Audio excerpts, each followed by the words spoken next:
Hi, I'm your host, Noah Sweet, and welcome to the Sweet Space Podcast, Episode 4. Here we talk about whatever random nonsense myself and my guests feel like talking about at any given moment, every Wednesday. Please remember that the first 13 episodes of this season, re-uploaded from prior episodes, range from a couple months old to a year and a half old, which means a disclaimer is necessary that not all opinions expressed reflect the current opinions of myself or my guests at time of re-upload. Thank you, and enjoy the show.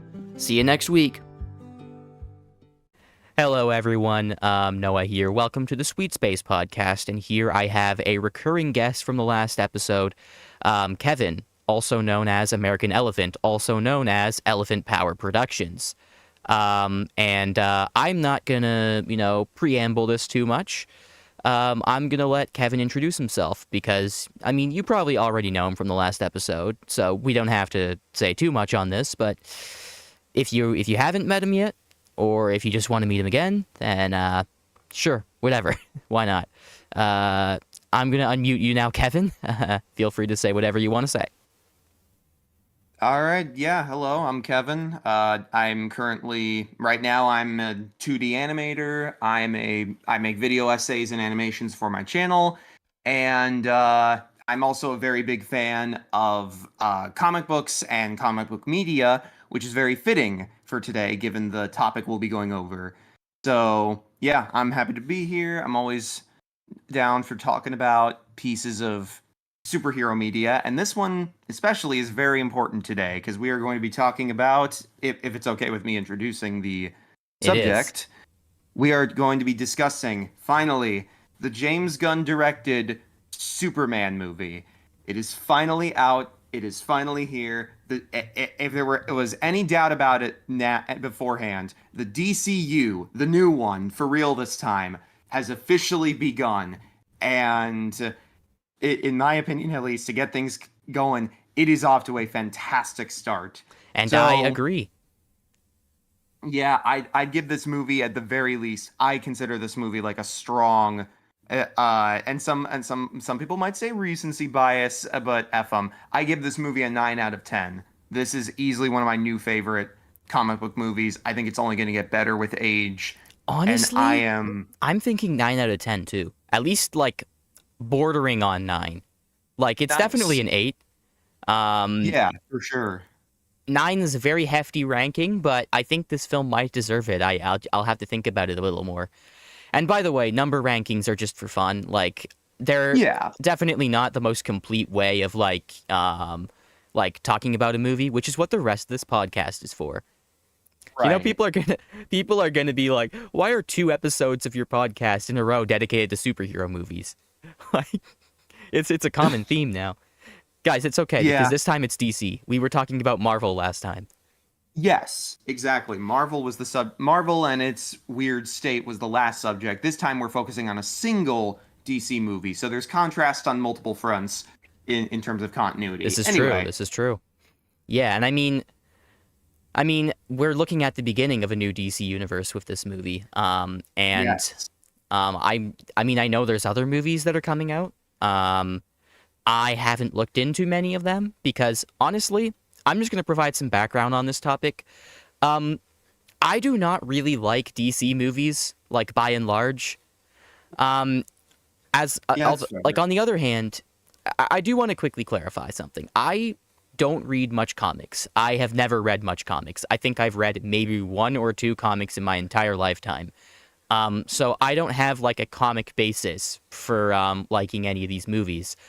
But I would generally consider myself a fan of MCU movies, which I cannot say for the old DCEU. Whereas, like, most Marvel movies, I'd say, were, like, in the category of, like, fine, like, good enough to great, even excellent sometimes. Like, I could say I liked the majority of them. With DC, it's like, I think I could name 5 DC movies I actually like. Out of those I remember, anyway. Because it's been ages since I saw Man of Steel. It's been ages since I saw any of those, like, earlier ones. But, like, I've talked about this with my dad as well. I can name... Let me actually quickly list off the DC movies I do like. Wonder Woman 2017 was pretty good. I don't like Gal Gadot, but that was a good movie. There's Okay. also Shazam. I like the first Yeah. one. Um, Yeah. Same, Aquaman. I like the first Aquaman. I same never saw the here. second one. I never saw the second Shazam either. I did see Wonder Woman 84, which I hated. Ah. Uh, or at the very least, I really, really didn't like it. Yeah. Hatred is a very strong reaction from me that isn't really earned by a lot of media, even bad media. So, like, it's more accurate to just say I thought it was bad because, you Yeah. know. Um, and then after that, see, that's three movies I've named so far. And then The Suicide Squad, also by James Gunn, is a good one. That's a banger, actually. I'd say that's like. Well, now I have to think about whether The Suicide Squad or Superman is my favorite DC movie. I don't know. I think the Mm, Suicide Squad maybe has the slight edge just because like I value so much of the artistic shit done in that movie. Not that there isn't that in Superman. It's just there's a specific right. flavor to the Suicide Squad that like really like speaks to me. I don't know. Yeah. I get that. Yeah, the whole thing with the DC movies, it's my history with the DCEU has been very love and hate. I'll admit, I haven't seen every single DCEU film. I will say this, I'm actually checking right now. Okay, wait, yeah, I think I have seen like every I've technically seen every DCEU film except Man of Steel. That is the That's only funny. one I have I have not seen seen. it. I just don't remember it because it was so long ago. Interesting. But And I'm yeah, gonna it be was. honest, I think if I rewatched it, my opinion would just be that is a fine or like decent movie. Because like here's the thing. Um I'm not like I'm not like ardently anti Snyder. I think sometimes he makes good movies. I think sometimes he has good directing. I actually quite liked Army of the Dead 4 years ago. I thought that was a fun time. I recognize that 300 is an acclaimed movie for a reason. I get it. Yeah, Like, he's not terrible. Like, he's definitely not always bad. It's just, however, though, I have seen some other stuff from him that I just can't stand. Like, Batman versus Superman was just not it. I'm sorry. I have not yeah. I seen his Justice League cut. I'm just going to believe that some of the stuff in that is awesome and just not watch it. That's yeah. I as someone who has seen Zack Snyder's Justice League, I think it is a very. It's a movie with a lot of good going for it, but also a lot of like frustrating stuff. I think the stuff with like for example, like there are some things that work about the movie. For example, Steppenwolf is a big improvement. The villain is a big improvement from the theatrical Justice League cut. He's Oh, not theatrical perfect. Justice League is garbage. That Yeah, is a horrendous movie. I know for a fact that Zack Snyder's is better, even though I haven't watched it. It's just yeah, like and you'd have to impress me to make it worse. at the very least, I will say I have mixed feelings on Zack Snyder's Justice League. I will say, at the very least, the cyborg stuff in that movie was pretty much perfect. Like, there's one part where I'm like, okay, that could have been altered a little, but the rest of it was pretty great. Ray Fisher gave a good performance. It explored the character in a bit of a moody but interesting way. The effects were much better. The story was so much just very compelling. And yeah, it's honestly insane to me that apparently a lot of that ended up on the cutting room floor for Justice League. But given what we know now about like the Joss Whedon allegations and like his and apparently like the racism going on within certain Yeah, higher ups at the time, it's yeah, very it's really disappointing. yeah, it's really annoying and like and upsetting like how badly Ray Fisher was, the hand he was dealt by that whole industry and the company. It's like Warner Bros has a long Yeah. history of shit like that. And I mean, I'm I, sure it's not all that much better considering David Zaslav is now in charge and he's yeah. fucking firing off tax write-offs like a Gatling gun, like straight up deleting movies from existence, which I'm just going to say right now, that's fucking vile. Like I'm Yeah. not going to pull You my know, punches. Like I hate this guy. yeah, he's David Zaslav is one of those few corporate entities where everybody can agree, like, oh yeah, this guy fucking sucks, and it's just like, I'm still like, it's bad enough to be like, a stupid corporate CEO who doesn't see the value in certain projects. He has made a forever enemy out of me now for both canceling the Batgirl movie, which was completed and filmed and ready to be released, but then they just said, nope, we're not going to release it. We're even going to destroy it and have theater, like, funeral screenings for it for the people that worked on it. Like, mind you, there were people at the company who were saying, like, Batgirl would have tanked DC's reputation. I think it would have really killed DC. And I'm over here like, guys, you made a Suicide Squad movie that got just as bad, if not worse, reviews than Batman versus Superman in the same year.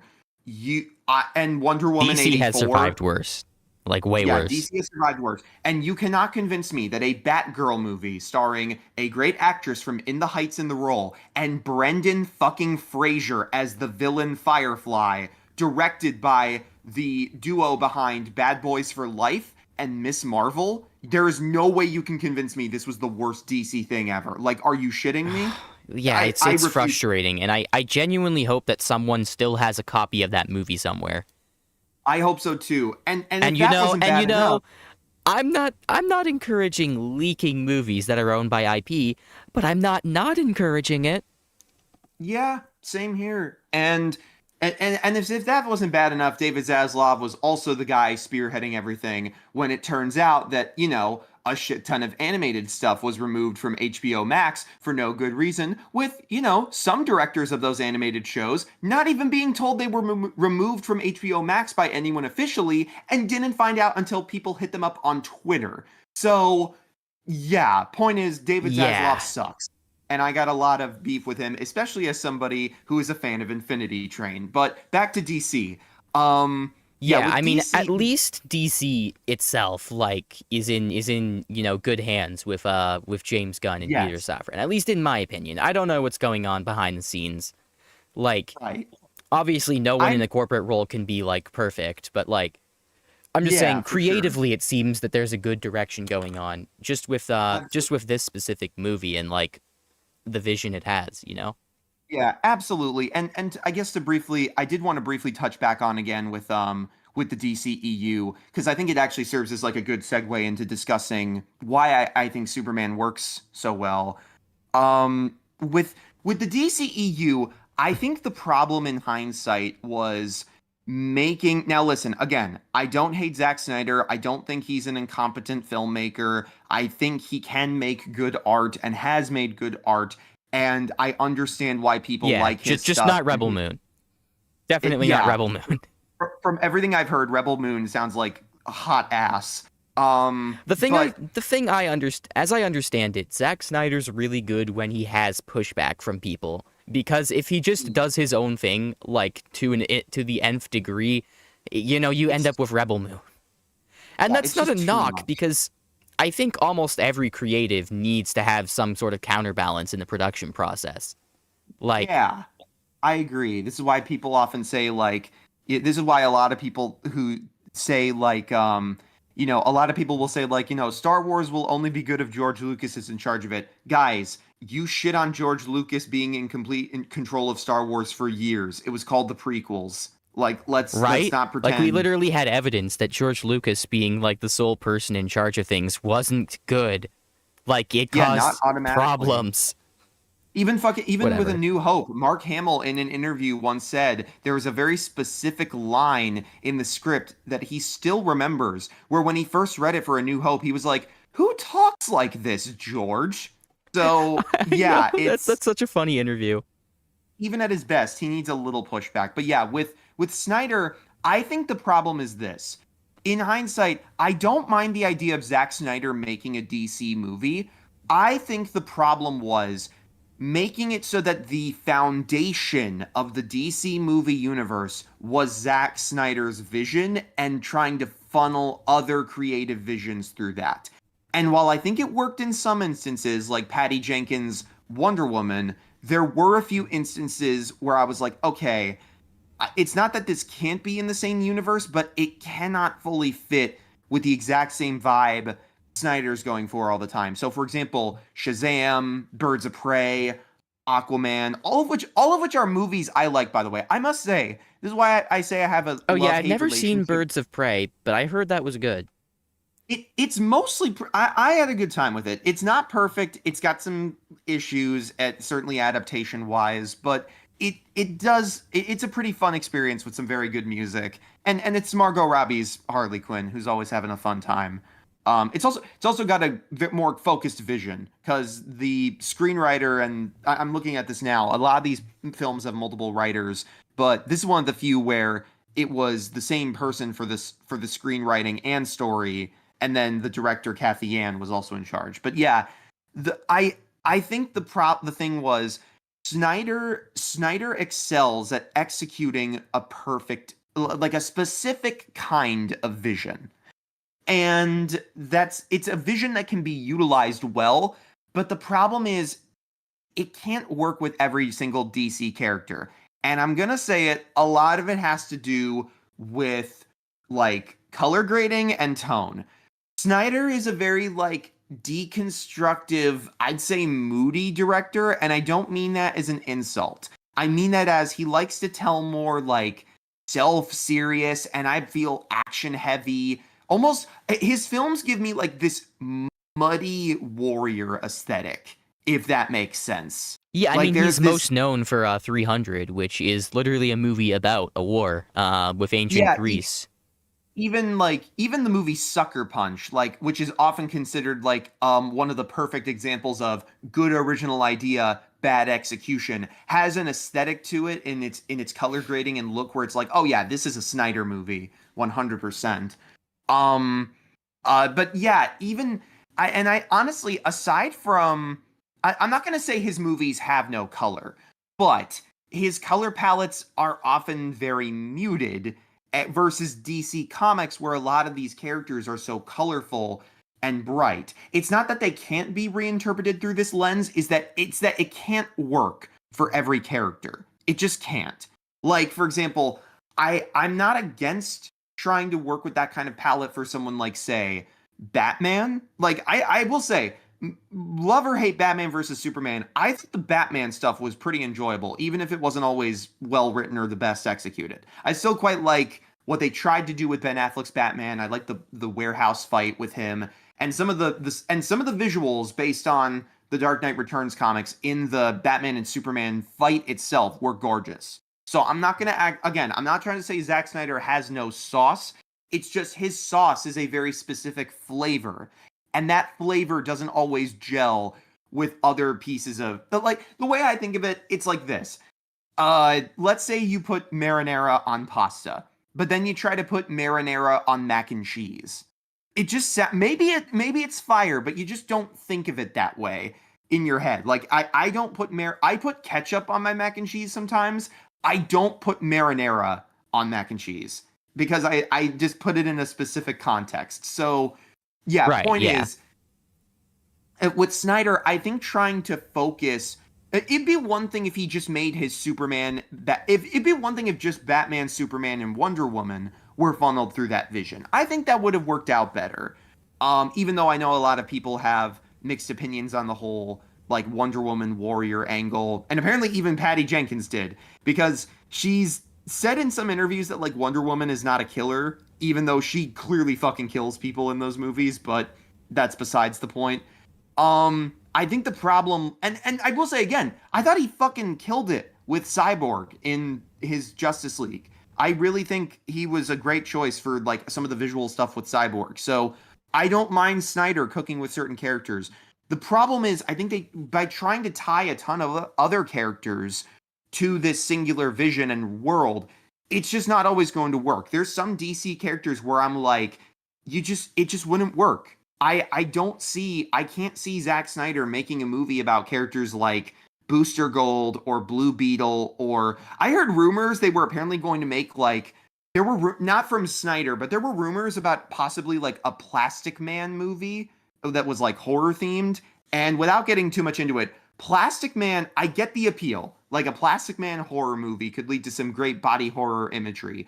But if you know anything about uh, David O'Brien, I think, or it could be Neil O'Brien. If you know anything about O'Brien, if you know anything about Plastic Man, you know that comedy is a big part of that character. It's not his only value, but it's important. And I don't think Plastic Man's first cinematic debut, at least not in live action, should be like anything other than a bit goofy or a bit self-aware and comedic. I think he's a character where that's actually essential and doesn't just feel like a studio chasing a Deadpool trend or anything if they were to make that. So, point is, Snyder has a vision and a specific way of doing things, and I see the appeal of it. I just don't want it to be the only way of handling stuff. And I know some people Yeah. might say the same thing about James Gunn, but by comparison, I think Gunn is a bit more versatile when it comes to his like I now I will say I don't know if James Gunn should direct a Batman movie, for example. I feel like I'd want someone a little, unless it was like a more swashbuckling take on Batman, I'd prefer to see someone different come in. I mean, after all, that's part of why The Batman by Matt Reeves worked out so wonderfully. But yeah, with the DCEU, again, I have a love-hate relationship. I actually like more movies in that universe than I dislike. And even the ones I think are bad, I don't really hate. Like, for example, I don't think Black Adam's a good movie, but there are parts of it I enjoy. Or like Shazam Fury of the Gods. That was one that got a shit ton of hate. I definitely think it is a downgrade from the first Shazam, and I'm sure if I watch it, it's going to get worse on rewatch. But I didn't hate it when I saw it in the theaters. And even The Flash, I think that movie is terrible. But there are moments in it where I'm like, fuck, they cooked. Or, oh, wait, this is like, there's one scene in The Flash where when I first saw it, I was surprised by how good it was. And I think part of the reason it was so good is because of how it fit into that story. It felt like it only made sense because of what had came before it, even if it was bad. So, yeah, point is the DCEU, I have a love-hate relationship with it. But I am very glad we are in this new universe. And I'm not going to lie, I am also very happy that basically the only DCEU things that are canon to this new universe are the Suicide Squad, Peacemaker, and Blue Beetle, because those are like my favorites of the entire DCEU. So I Remind me to basically I watch made Blue it Beetle out. at one point and Peacemaker. That Oh yeah, that's on my list for sure. Peacemaker is so fucking good. I'm so excited for the next season next month. And yeah, Blue Beetle, obviously I have a big soft spot for it, as Jaime is my favorite comic book character. I will say Blue Beetle is a conventional movie. It doesn't like break new ground for the most part in terms of storytelling, but its perspective and its cast and its heart shines through, and it's also just a very well-made movie. I was rewatching a fight scene from the film, and I saw somebody in the comments say like, this movie was almost good. This movie's pretty good if you can look past the Disney Channel CGI. And I was like, excuse the fuck out of me? Like, I'll say it. Blue Beetle has some of the best VFX in any DC movie. Like, I don't get how anybody could call them bad. But back to Superman. Point is, Yeah. the DCU, I've been very excited about this for a long time. And I was very excited as well because there was also the series Creature Commandos, the animated show. Oh, I need That to is watch in this that new too. yeah, it's I will say, I don't think it's as good as the Suicide Squad or Peacemaker, but it still works quite a lot. There's some very good moments in it. The animation style is great. I was a little worried at first when I heard it was by the team that made Invincible, because while I know Invincible can cook with its animation and really do great stuff, you know, there's a reason people make memes about Invincible's limited animation. And Like the like fucking how some the shot of like Immortal gliding across the screen. yeah, I that mean, kind of young I'm a diehard Invincible glazer. I think the show is great. And even I have to admit that sometimes the animation is just lacking, which is really all yeah. on Amazon for how they organize the animation wing of the show. But like it is what it Yeah, is. Like yeah, the, it's still great. The story is fantastic. The voice acting is fantastic. Like this is a side yeah, I'm note, but the last time I watched Invincible with my dad, I thought there was something weird about how it looked, and I kept bringing it up to him, and he didn't really notice it.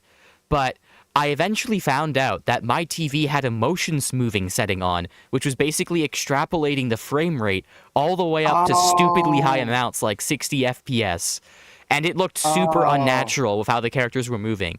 And I found out midway through one of the episodes, and I actually looked up how to turn that off because it was bugging me so much.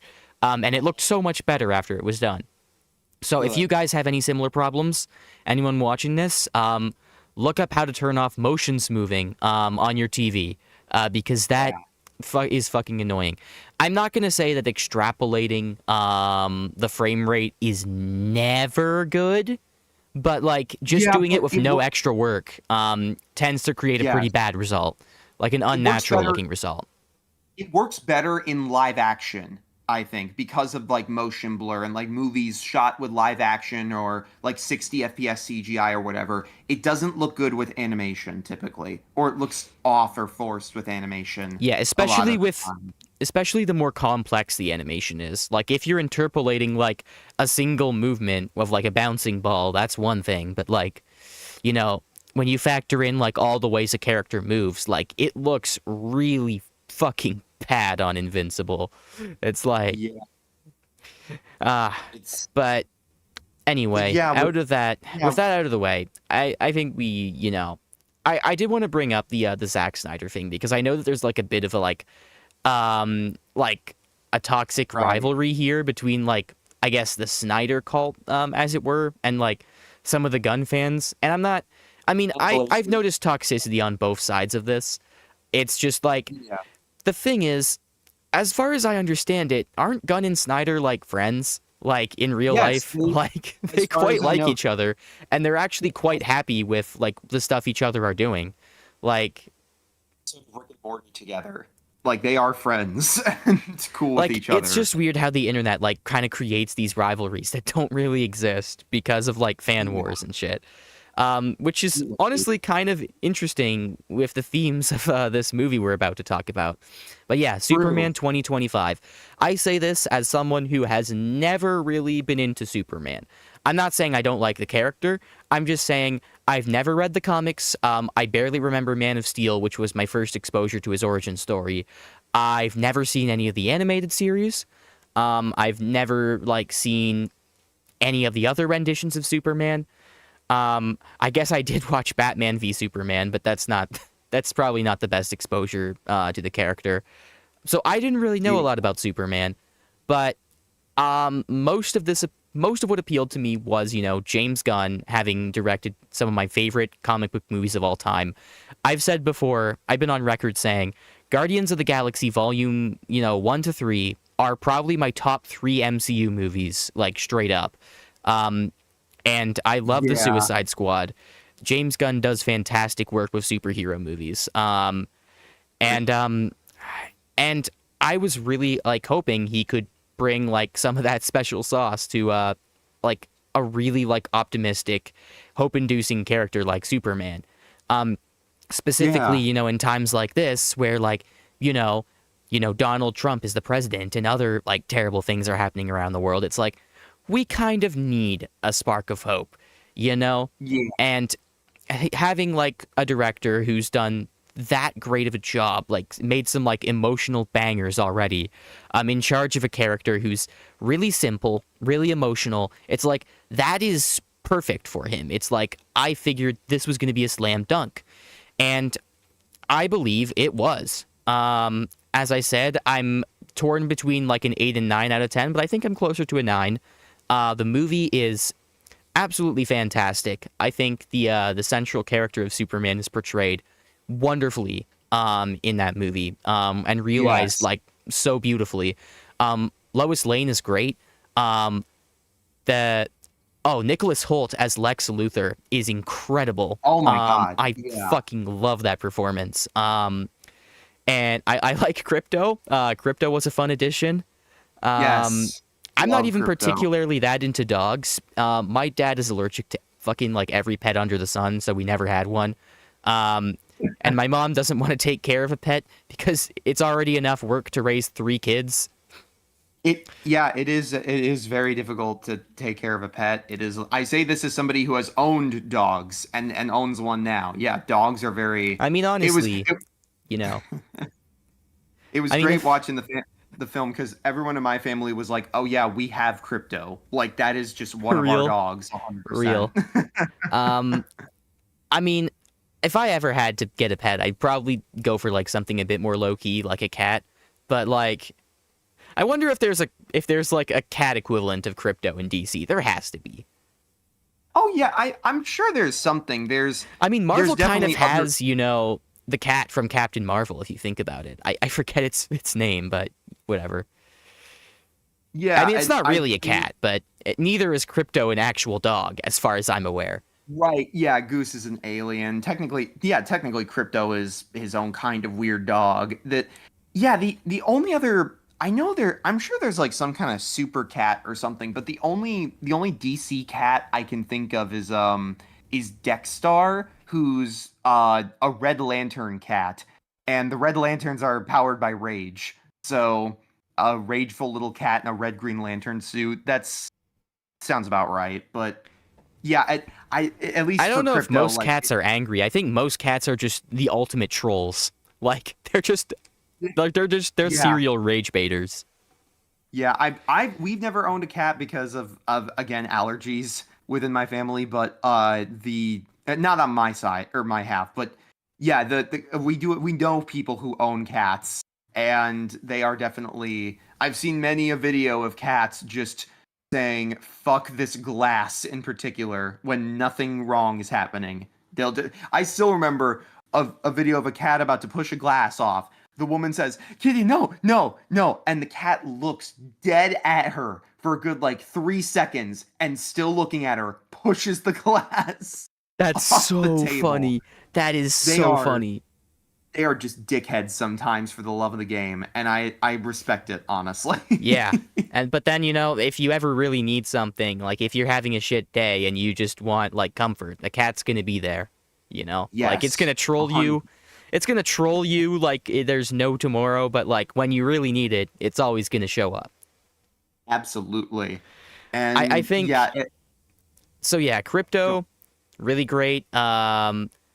Honestly, I was a little bit like concerned that like there would be like an overstuffing of like villains in this movie because I knew there were like three of them, but they all got utilized really well in my opinion.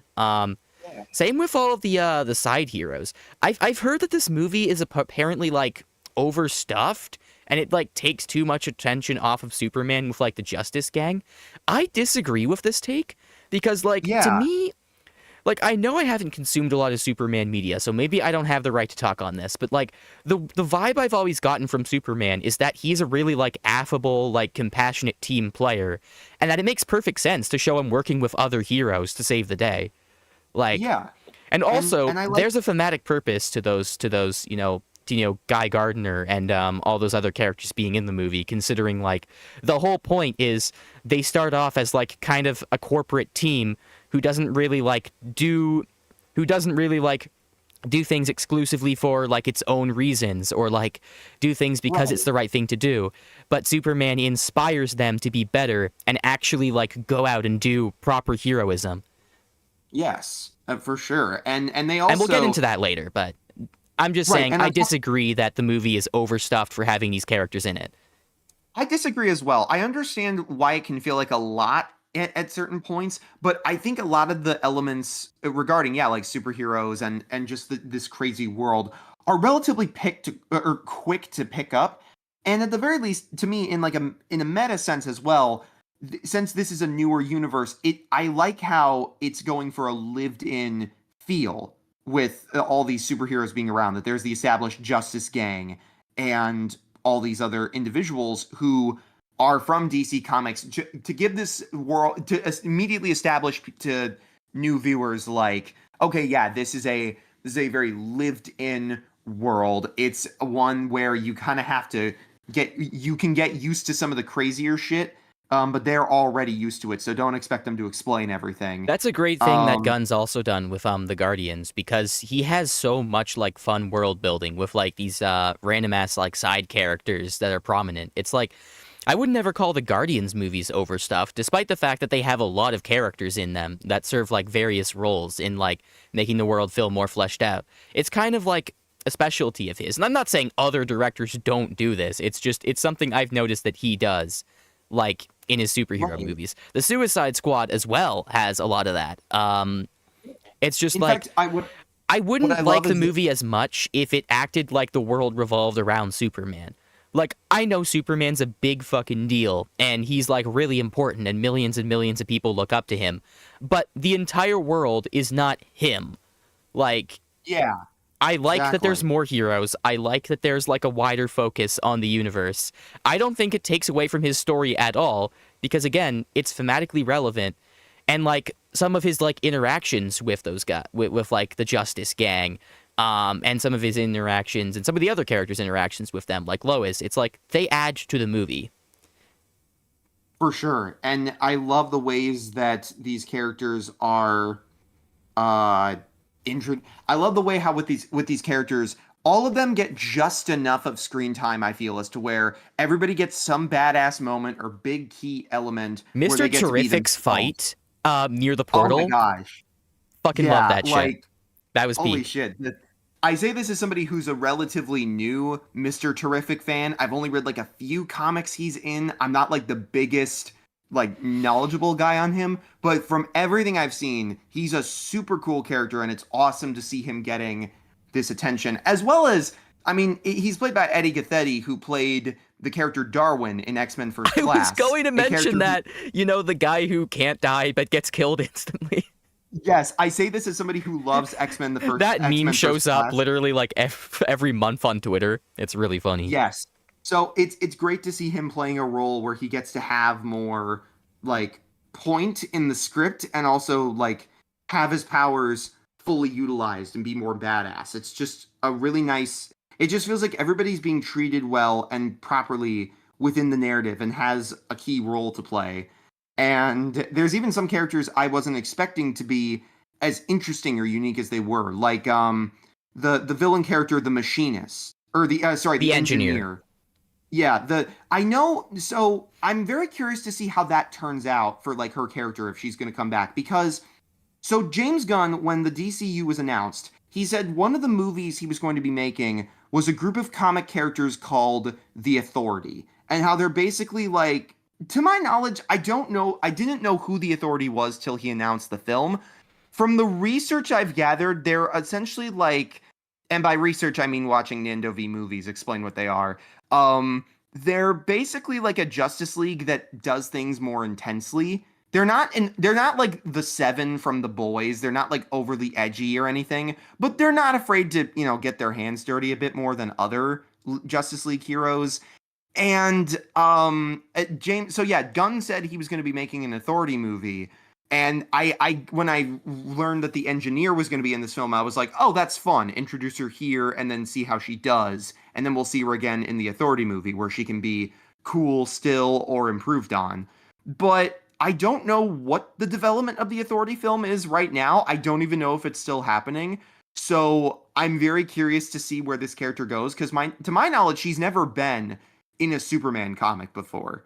But despite that, I thought she was one of the cooler parts of this movie for the fight scenes. Like the visuals of her nanotech Oh, felt um like the very scene where I'm going to distinct and well specify done. spoilers in the title of this because we forgot to Yes. mention it in the actual preamble, but like I mean it's also kind of Yeah. obvious, but you know, just in case. Um I just want to say real quick, the scene where Luthor and co are like, you know, invading the fucking like ice base and like she's just Yeah. flinging around the like her like fucking nanobot saws like that shit went crazy. Yeah. The Like, and then you VFX just were cut to like Luthor just aura farming as the saws buzz past him. right. Like I also felt that like the VFX as well were a great example another great example of how to do nanotech and make it feel fresh because that's something a lot of people have brought up with the MCU and how like the nanotechnology feels kind of samey mainly for character helmets and suits. But then in this case you have a character who's basically like essentially looks like she's made of this stuff and the way they visualize the powers was so distinct. When you look at the character in the comics she just kind of looks like, you know, she's got a silver body, looks kind of robotic. You'd almost swear she was like an Ultron type of character in terms Yeah. of visualization, but I like the kind of like black bodysuit that's also kind of her skin look in the film. It created a very interesting design and her fight scenes with Superman did some shit I wasn't expecting. Like that shot of him like after the fight with her toward the end, and he's just like like pulling the nanobots out of his throat. Like that was That was rough. Like that oh yeah, that whole part was like crazy. genuinely kind of terrifying. Um, Yeah. I mean, I think when you compare it to something like Iron Man in Infinity War, I love Infinity War. It's like it's a great fun time. I'm not gonna bash it or anything. It's just in Infinity War, Iron Man's like nanobots are kind of just a crutch so that he can repair his armor, and that's kind of like all that they do. Like they also kind of form a shield around him, but like that's like the most generic thing you can imagine a nanobot doing. Whereas like with the engineer, like she's really going hog wild with nanobots. Like she was Yeah. given nanobots, and she's gonna make that everyone else's fucking problem. And Yeah. like, and like it really feels like she's utilizing them to like the best of her abilities. Literally fucking suffocating someone by putting their nanobites in their body is crazy work. Like Yeah, that's a disturbing idea, and the gosh, that so yeah, all around, the not like the fact that she deepest almost character. got yeah, the fact that she almost got Superman with that implies that that's just a thing that she can casually do to just anyone she feels like, which is terrifying.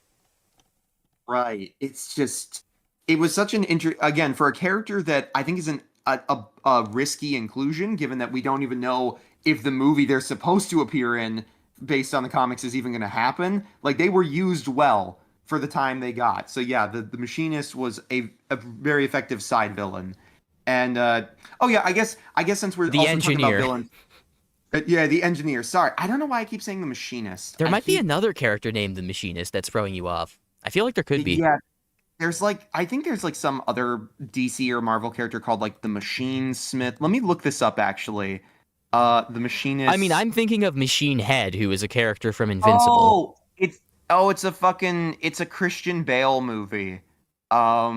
Or maybe Oh, no, I swear there was something new. that's Oh, actually that's actually a reference to DC because Bale played wait Batman. is So okay, it's either okay, so I'm either thinking of a Christian Bale movie from 2004 or a Fortnite skin called The Machinist. So there we go. But yeah, while we're actually on villains, I would briefly like to touch on Ultraman a oh bit. yeah, Ultraman. Ultraman was pretty cool. He wasn't like a big character, but he wasn't meant to be. He was used as a clear like physical force that could take on Superman. I kind of liked having just this silent hulking figure he could punch that had mystery throughout the movie. The reveal of him Side being a note, clone was interesting. yeah, and I mean it's a good Um, explanation for how Luthor was able to get into the ice base. It's like, right. man, And the whole for a plot wouldn't Superman have happened if Superman just hadn't just like installed 2FA on his fucking base. Just like, bro, add your phone number or something.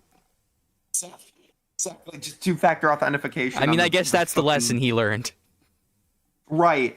And I do like how this kind of what I don't think Ultraman is the best part of this movie, but I like how he kind No, of ties no. into what I said earlier about how lived in this universe is. Like this is a Superman who's still relatively new in his career. He's only like 3 years into his career, but within that time, there's been enough time for Lex to get his DNA and make a clone of him, and I think that's interesting. I will say I bet Ultraman's gonna come back, and that dimensional like shifting shit. I bet he's gonna be Bizarro. Yeah, I I've bet heard he that being survives. said a lot. I bet he's gonna survive that black hole and become Bizarro You know, somehow. one of the I few can't. comics I have seen is a comic about Bizarro. And it like Ah, explores his interesting. bizarre like universe where like he oh, and he gets trapped in the normal universe, and at one point and at one point he sees like a cat in a tree, and he thinks the cat is like hurting the tree, and he starts like attacking the cat. Oh God, that's And then like Superman has to tell him to chill the fuck out. right. That sounds about right because everything with Bizarro stuff is backwards. You tell them to jump, they'd probably just stay stationary on the ground. And yeah, I think that as well. I was very curious to see how because that shot I do want in to the subway with like his battle damaged mask that was released as like a sneak peek picture by James Gunn. He just made a post that said Ultraman with that screenshot of like the fucked up mask, and I was like, what the hell is this character's deal? So I liked what they did with him in the movie. It was a Yeah, very yeah. it was a very simple but good like Superman clone kind of thing. And I actually liked how in the narrative it kind of feels like using the idea of an evil Superman as a tool in a way. It's nice to see culturally we've kind of had so many evil Superman takes like with Omni-Man and Homelander, and even when those characters are Well, good well, or I will great. object to that. Just on the basis that Omni-Man isn't meant to be an evil Superman, necessarily.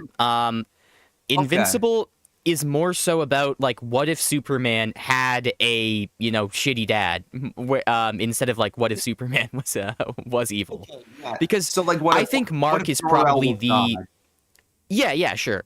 I think I think Mark Grayson would be like the Superman equivalent character. He's not like he's not like as up there as Superman, and he's Interesting. got like more like I guess like robust flaws. And well, I don't want to say Superman doesn't have flaws. I'm just saying like he's not as powerful, nor is he like as It, like it's actually universally like great, now that you say that, that But he's makes still so much kind of sense. Superman. Like he's very similar to Superman in mentality. He's a very powerful guy, a very powerful like teenager because he is a teenager in the story. Right. He wants to do the right thing, even though his father turned out to be a really shitty guy and wanted Well, him to conquer the planet. I'm It's glad you kind of said that like because it is kind of like if Jor-El actually managed to get to Earth with Superman and like eventually tried to convince him to conquer Earth, and Superman said no. interesting. Yeah, Like I'm that's actually the so glad. best way of, I guess that's the best way of I'm equivocating that because obviously you have to account for like how Ma and Pa Kent would factor into this because with Mark he doesn't have like two Earth parents. He has Omni Man and then his mom who is a human. So Yeah, it's not a for one to sure. one. It's just that's kind of what he represent. Mark represents more of a Superman type in the story, and I Omni Man find that isn't supposed to be Superman. I mean, with I find that Homelander, I think he's supposed to be a take on what an evil Superman would look like, but not Omni Man. I'd say. yeah, I always found that I find that so interesting because I always looked at Invincible kind of the same way I look at Spider-Man. I'm not gonna Oh, lie. he's I think it was definitely this. he's Spider Man too in a lot of ways. It's kind of like if you honestly. Okay, these comparisons are never going to be perfect. I'd say he's like between Spider Man and Superman. That Mark, makes I mean. sense to me because like even ignore I know there was like a Spider-Man Invincible crossover in the comics as well, so that probably like is influencing my opinion of this, but I'm sure that for me it was like the secret identity stuff, like the stuff I heard about like struggling with school and girls and friends and such. That to me I associate more with Spider-Man than Superman, even though I know Superman has like secret identity stuff, especially in like the cartoon My Adventures with Superman, which I recommend. Really great show. Yeah, I haven't Um, seen that, but again, I should probably get on watching that. yeah, it's good. But yeah, with the Invincible thing, um, I'm losing my train of thought. I think I said all I wanted to, but I'm glad you brought that perspective because I never looked at him. I don't think I ever fully looked at Invincible that way. I saw like his powers as Superman, but like character wise, I saw Spider Man more in him. So yeah, I seeing him as an in between is a good way to go about it. But I yeah, definitely think there's a lot of Spider-Man in his personality and his daily life, but like in terms of like his position in the wider like universe, he's very Superman adjacent. okay, yeah, that makes sense. And yeah, speaking of like the Superman characters, I guess. I do want to quickly bring up something about Ultraman. I heard that Yeah, there go was for like it. a cut scene where like Ultraman punched Crypto and that had like a negative like response from audiences, test audiences I mean, so like James Gunn removed it. And like Yeah, apparently he just maybe he decided to cut it for other reasons, I don't know. Like it was a tweet that reported on it. And for some reason everyone like made a huge deal out of that. And they were like, "Well, why can't villains be evil anymore? Why can't we see them punching a dog?" It's just like I don't know. that's I don't think it matters. interesting. Like, I I get the complaint. I understand the complaint of like wanting villains to be evil and not wanting them to be sanitized. But this is also the movie where Lex Luthor. Let me go down a list of things that Lex Luthor does. He sells yeah, arms to for free to a dictator so that he can split up a country and rule as a king. He executes a guy in front of Superman just to make him feel terrible. He he literally kidnaps the dog. So not even the dog is off limits here. He basically forces Metamorpho to torture Superman under threat of his own son dying. Like, this is not a movie where they pull back punches on the villains. So he also conducts illegal experiments on animals by forcing a bunch of monkeys to type on computers. He imprisons people, including his own critics, in a pocket dimension. He's like, he made that pocket dimension at all through shit that is really dangerous and unstable by sci-fi bullshit standards. So yeah, he's fucking horrible in this movie. I mean, horrible as a person, not horrible as a character. He's great as a character. The point I'm trying to make is this is not a movie where the villains pull punches. If anyone was worried about that. Like, just because Ultraman didn't punch a dog one scene does not mean that they're sanitizing the villains. It's such an overreaction to a very minor thing. It's like, you know? Yeah, like, it's one of those things where I understand the point. It's just like, is this really the example you want to make this point with? Because it seems like such a non-issue. Yeah, and this is a good reminder of the reasons I left Twitter, because on Blue Sky I did not see anybody making that statement of like, why can't villains be evil anymore? You know what's funny? I actually saw it from a Critical video because Moist Critical went on a whole rant about this, and I thought that was a weird take. Like, I understood where he was coming from, but I felt like it was a bit of an overreaction to what seemed to me like an extremely minor like thing. Yeah, I agree. Like, that's odd. And I understand. That's one of those things where, like, these kinds of discussions are always interesting, I feel, when it comes to, like, especially, like, a lot of these discussions I mainly see in animation, but I find it so interesting in a comic book movie sense, because I just find that this discussion itself could be like another podcast episode even, because this idea of, like, why can't villains be evil anymore?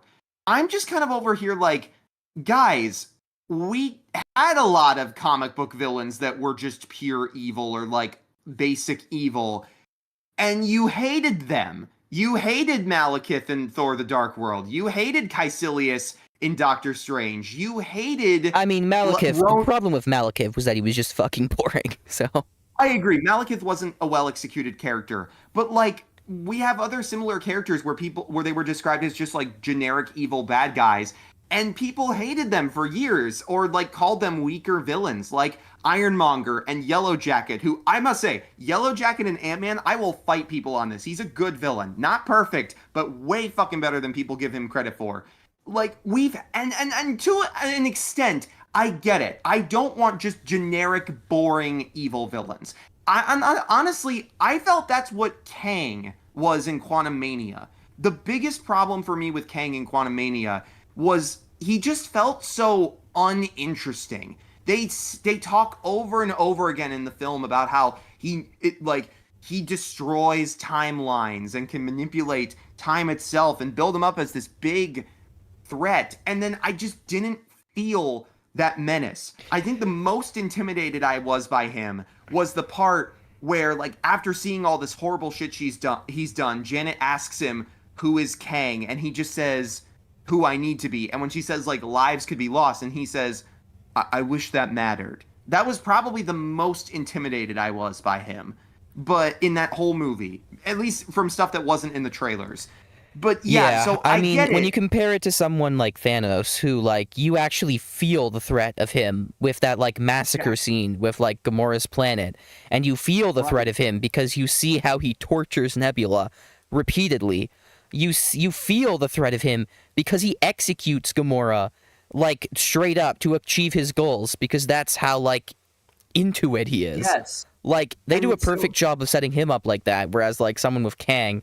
I know this isn't really the topic of discussion at hand, but yeah, I just wanted to highlight that because I just find that so interesting in a comic space where people are like, why can't you just let villains be pure evil anymore? We did a few times, and you fucking hated them or thought they were the lower tier villains of certain universes, so...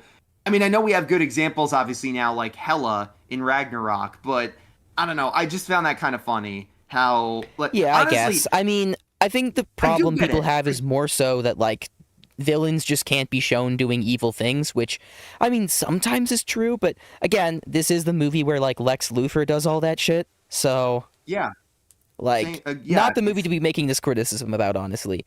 Just because he removed one scene of a dog getting punched. yeah, like Only to even if still have the dog getting in danger be, like, a major part of the plot.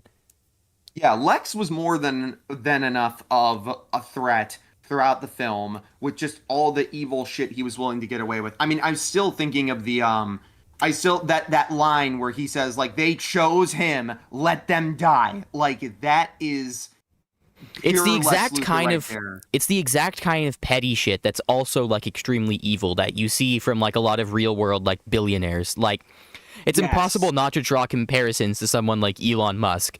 Even though Yes. of course Lex Luthor still accomplishes more than Elon Musk. So I'll give him that. Yes, that's actually an interesting thing. I remember watching before this movie had like a trailer and plot and stuff and was like really ready to go.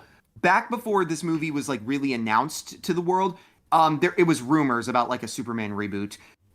Nando made a video where he pitched like either a Man of Steel sequel or a new Superman film. And in that video, he made a great point about how the reason Jesse Eisenberg's Lex Luthor in Batman versus Superman didn't work isn't because he was acting weird, isn't because he was like this or that. It's because they leaned too much into this idea that Lex Luthor is the exact same as like because this was back in the movie was being made in 2015.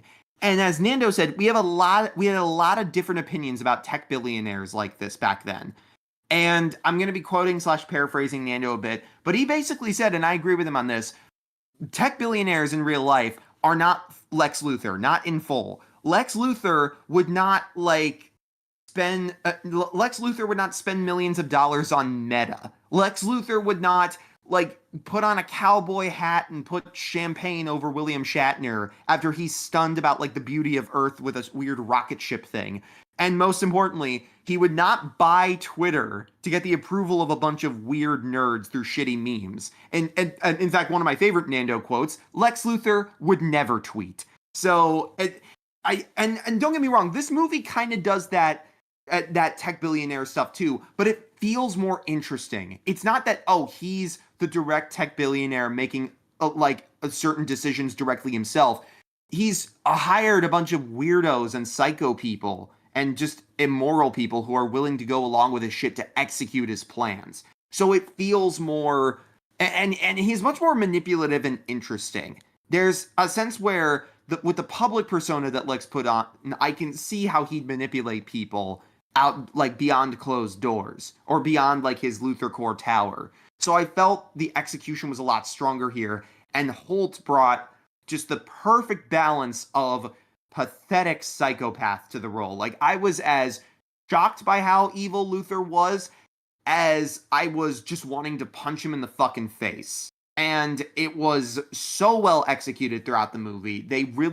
He really just had this like presence throughout the whole film and this fear of like how are we going to stop this guy? Like how the fuck do we handle this dude? And I also like how the movie still even had like a happy ending in that regard with stopping his stuff. It wasn't just oh Luthor is exposed. They also free everybody from the pocket dimension, monkeys included, and like really try to tear down his shit more thoroughly after the exposure. It's not just Lex Luthor gets away the entire time. Even though I am curious to see how this character comes back and how he'll manipulate the system for his gain again. I'm happy that Luthor is still alive. I mean, if they Because make it as I've seen, accurate to the real life justice system, it's just going to be like the jury conveniently found him not guilty on any charge. right, yeah, it's a very I also like it from The just the jury comes general back with the verdict. The judge like sentences him to like 6 months of probation, right, yeah, and and then he I doesn't bet even that's attend it, and he just gets off anyway. yeah, I bet that's something similar is going to happen when we see him again. I'm very curious to see how that goes because he'd probably be like one of the first like recurring arch enemies in these movies recently. Because aside from maybe Magneto in the X-Men films, if even, Magneto counts. But I can barely think off the top of my head of like recurring bad guys through some of these movies, Marvel or DC. Like I think like Lex Luthor I know survived BVS and had like a quick Justice League cameo in both versions. But yeah, in terms of other villains, there was like villains that stayed evil and showed up in other stuff. What? There was Zemo, I guess, with Civil War and Falcon and the Winter Soldier. Technically Val with her Phase 4 and 5 appearances. If that even counts.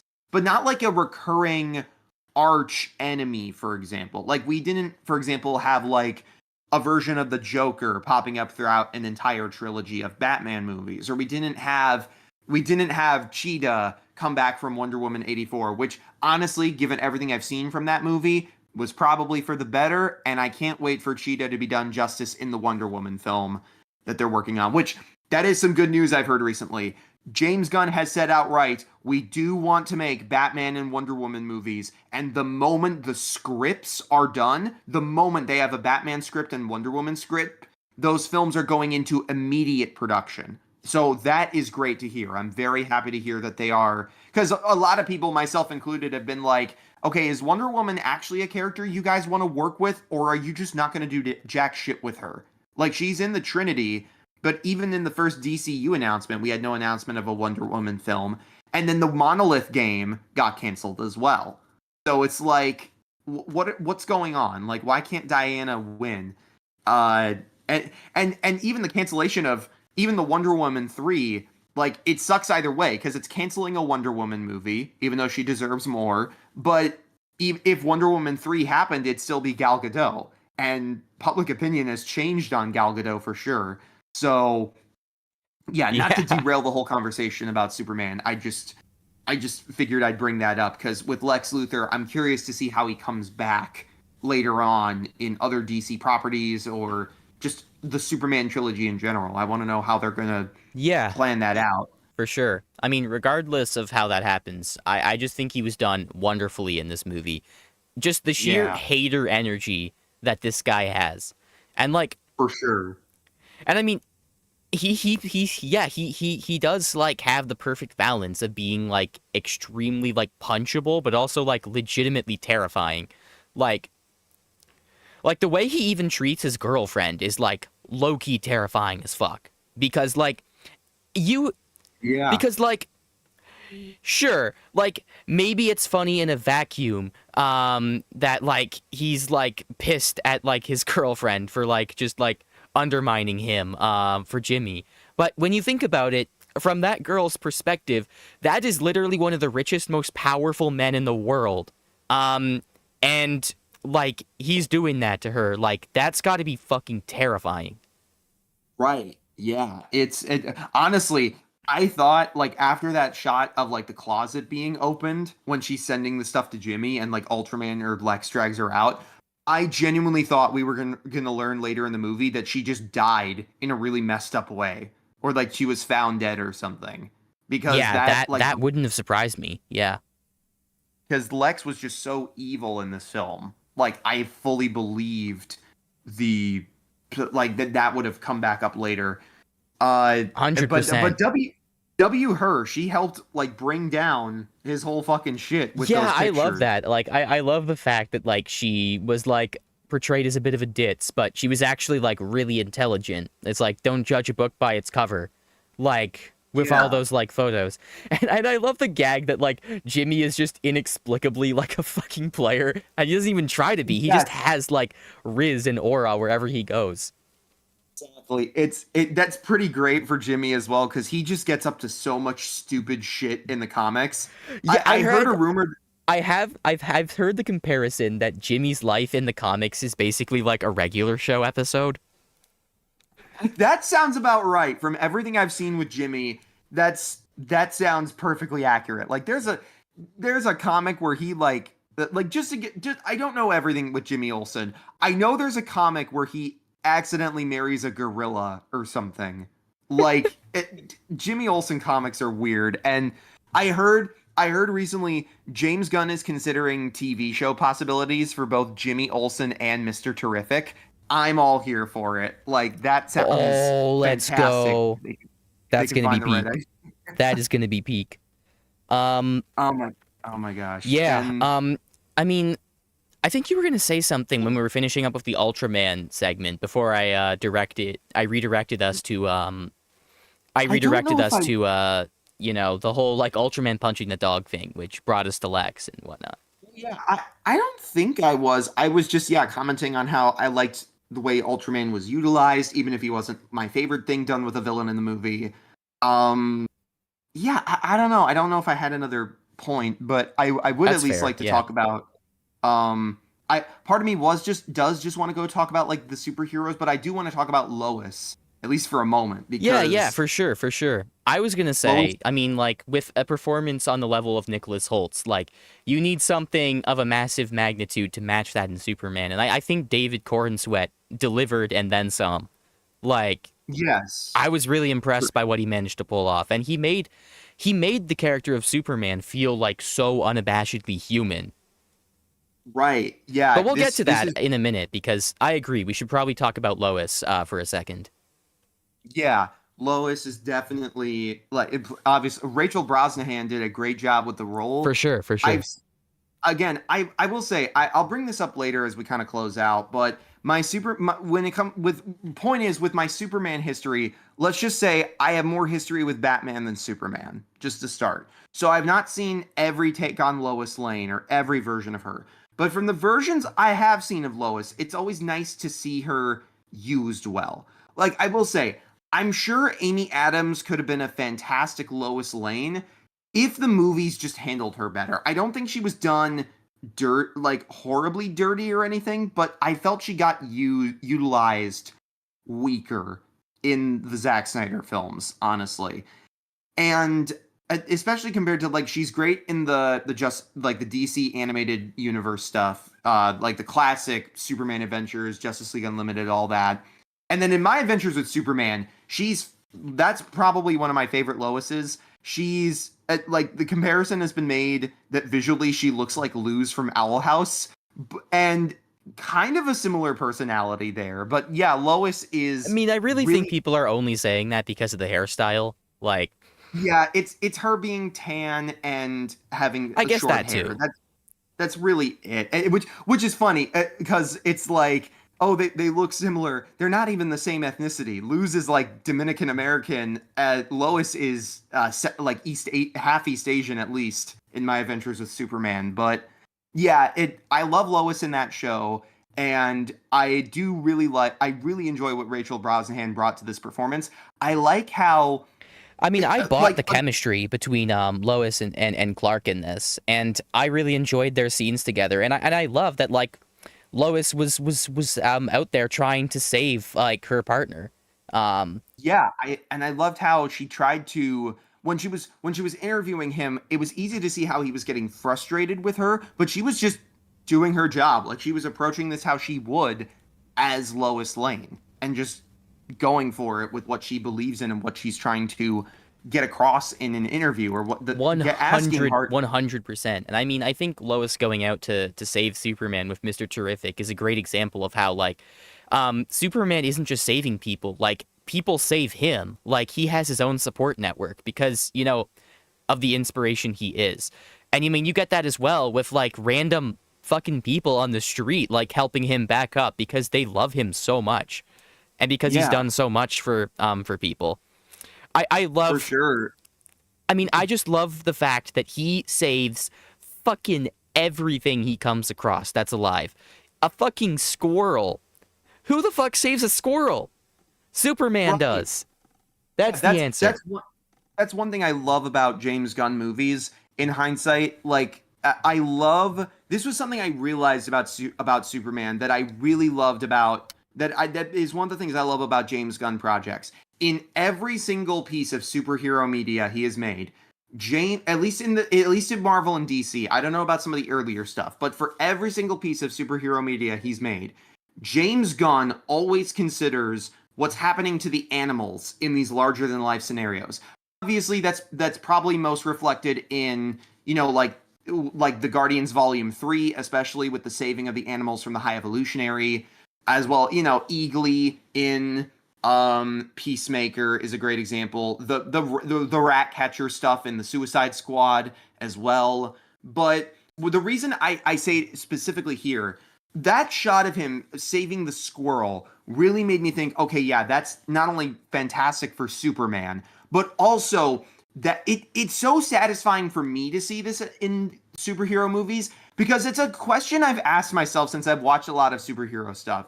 A lot of the times when I watch superhero stuff and I see these big city destruction sequences, in the back of my mind, I'm always going, what about like zoos or locations with animals? What about like pet stores and stuff? What are happening to the animals in these scenarios? Like, how many animals are dying in these crises, or how many creatures are being left behind? Like, for example, what the fuck was the Central Park Zoo going through during the Avengers? Like, when the Chitauri were flying everywhere, like, what was happening to the animals that lived there? Or what happens in like a disaster movie? Like, what happens with the animals of zoos? Where the hell do they go? Did the So blip take out animals too, or was it just sapient beings? it was, I mean, it's the blip, to my knowledge, was half of all life in the universe. I Okay, but infer maybe. that's just bullshit though, because like we don't see trees disintegrating, and that's life. So there's no way. And also half of all bacteria would die. So there has to be some sort of cutoff point, right? Like, Right, yeah, like, would it be like the dominant beings of a planet? Like, half of all, again, I always like, just assumed it was sapient beings, like, beings it's with consciousness. I mean, I guess animals do kind of have limited consciousness themselves, so I don't a know. certain degree of, yeah, I don't know. It's those kinds of questions of autonomy are very difficult, of course. But yeah, now that I think about it, I don't know how that works in Infinity War. But yeah, with James Gunn's superhero stuff, showing these heroes like going out of their way to save animals, especially that part, I felt very, as somebody who has like a perspective on animals, where he understands, like that stuff happens with dangerous animals in populated areas, and sometimes they need to be put down for people's safety, but it is still sad. I really felt seen by the part where, the Justice Gang kills that giant monster by basically like blowing open its stomach from the inside so it bleeds to death. And Superman just has this look of like, oh, come on, man. Like, just he's not like, he understands why it happened, but he's just disappointed because it's like he says, gosh, there's got to be a better way to do this. And that really connected with me. So that's one thing I love about James Gunn stuff, is that he shows, I think, in the animal side of these universes that a lot of other films kind of neglect or don't really work with much beyond like a few, maybe animal sidekicks at most. But even then, it's like what?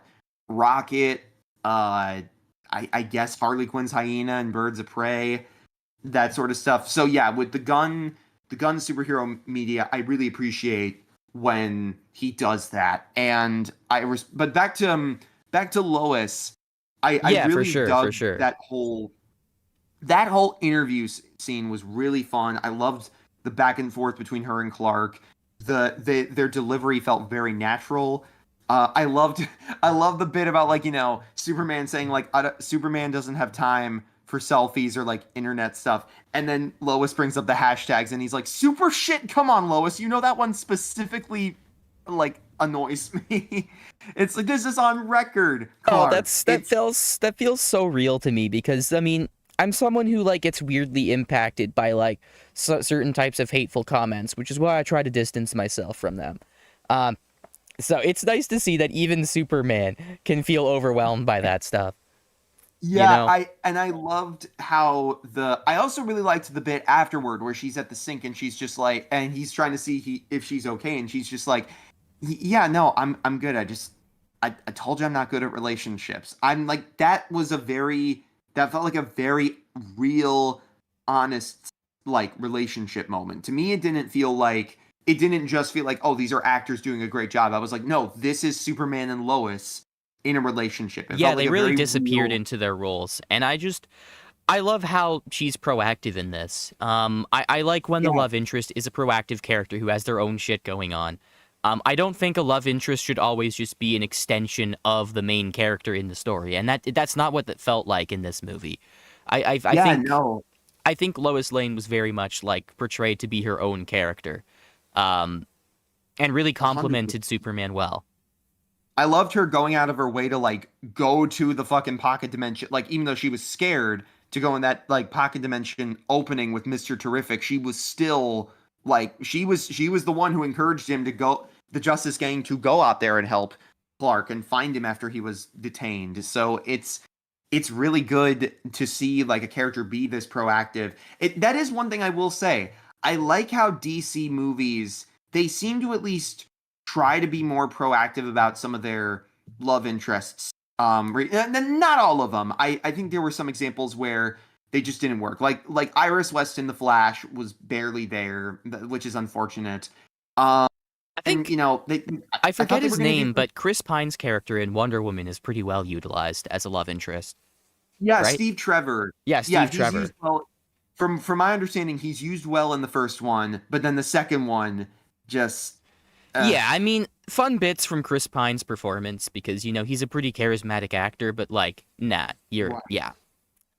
But I think there are some of these movies where they did try to at least give the love interests a little more agency. Like, so for example, now look, I'll admit I don't like Amber Heard, but I got what they were going for with Mira in Aquaman. I don't think she was a great character. I think she's one of the weaker ones in that film. But I appreciated Mira at least being able to like kick some ass and have really cool like water effect powers for her fight sequences. I liked that she wasn't just like, when they said in interviews of how she's like no damsel in distress and she's strong and empowered and badass.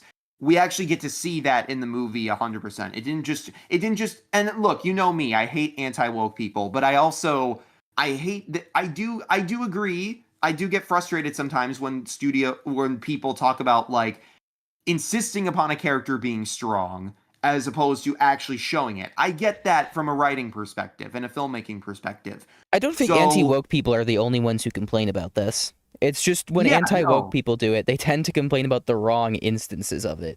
And Sometimes they'll be right, like a broken clock, but yeah, I was just highlighting that because I know there's a lot of overlap with that stuff. It's the frustrating for thing where sure. even if you have valid criticisms of movies like Captain Marvel or fucking, I don't know, the Ghostbusters remake, or that shitty looking Charlie's Angels movie from like 2019 or whatever, that like even if you have valid criticisms of these films, they still like because of just the annoying people, there's just so much overlap. And with the Superman movie, they're still fucking here. Like, Yeah. I saw a screenshot on Blue Sky of YouTubers that were saying like Superman is the new Last Jedi, and I was like, are you fucking kidding me? We are still comparing every single slightly divisive movie to that fucking Star Wars film. Are you How is it even kidding me? remotely similar? These are They're two not. completely different movies. What? These are completely fucking different. It's like, and even then, as an insult, I'm just standing here like, why is this an insult? Oh no, a flawed but well directed movie is what this new For comic book real? movie feels like. And I'm like, okay, and it, Yeah, so what? And there's nothing in sucks to be Superman you. that's on the level of Canto Bite anyway. Like, Yeah, sucks to be you if you're still pissy about The Last Jedi. I've moved on with my fucking life. I didn't even hate the movie. I loved it when I first saw it. Now I'm just indifferent to it, and I don't want to rewatch it. Not I because I hate liked it, it. but because I actually quite liked it on rewatch. Like I was definitely in that mind space of like this movie sucks actually, like critics back in like 2019ish. But I kind of grew out of that, became indifferent, and I rewatched it and I was like, this is kind of good actually. Canto Bite yeah, sucks though. That's still a really bad subplot. yeah, I agree. I'm sick of all this shit of like, I really just hate this current thing online that's still somehow current, where it doesn't matter what fucking movie it is, as long as it's a big blockbuster and as long as it has flaws or is slightly divisive, and especially with legacy characters or a recurring franchise, there's always going to be some fucking person that just goes, but The Last Jedi, or like The Last Jedi. I'm just like, stop. This isn't Get like new. there's nothing. It's not like The Last Jedi, bro. It's just They're not. not. Like for example, by comparison, Superman has a key side character who is black and is actually utilized well and badass in the movie. Like let's get that across. For example, like Finn was Lamau. poorly. I don't like how Finn was used in The Last Jedi. Most people don't. Mr. Terrific, on the other hand, is an actually badass, well utilized side character. And I bet people would still call him woke because, oh, a black guy has to come save Superman. Like, if that, I bet you A some black guy motherfucker like and a woman? Holy yeah, shit. I know. I guarantee you some motherfucker that follows Ben Not to Shapiro mention thought that. Metamorpho. I don't know what the fuck he is, but he's something. Yeah, right. I guess speaking Well, of, you know yeah, do what? we You wanna know talk- what? Could Metamorpho technically like shapeshift into any race? I I'm now don't randomly thinking that.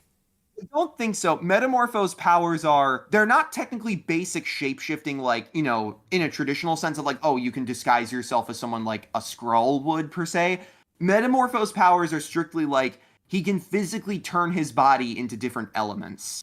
So, like for example, he bursts into acid in the movie, or he can, like, turn into a vapor or some kind of liquid or Oh rock yeah, side material. note about Metamorpho. I like Metamorpho. I think his part in the movie is good. I like the end gag where like he joins like the Justice Gang and like guy is like no, please no, and then he finds out he's gonna vote to keep the name. He's like, all right, yeah, you're in. Like Yeah, that was so some good. funny shit. But like Yeah, yeah, besides Metamorpho like being like a cool side character for the movie, I just his baby, right?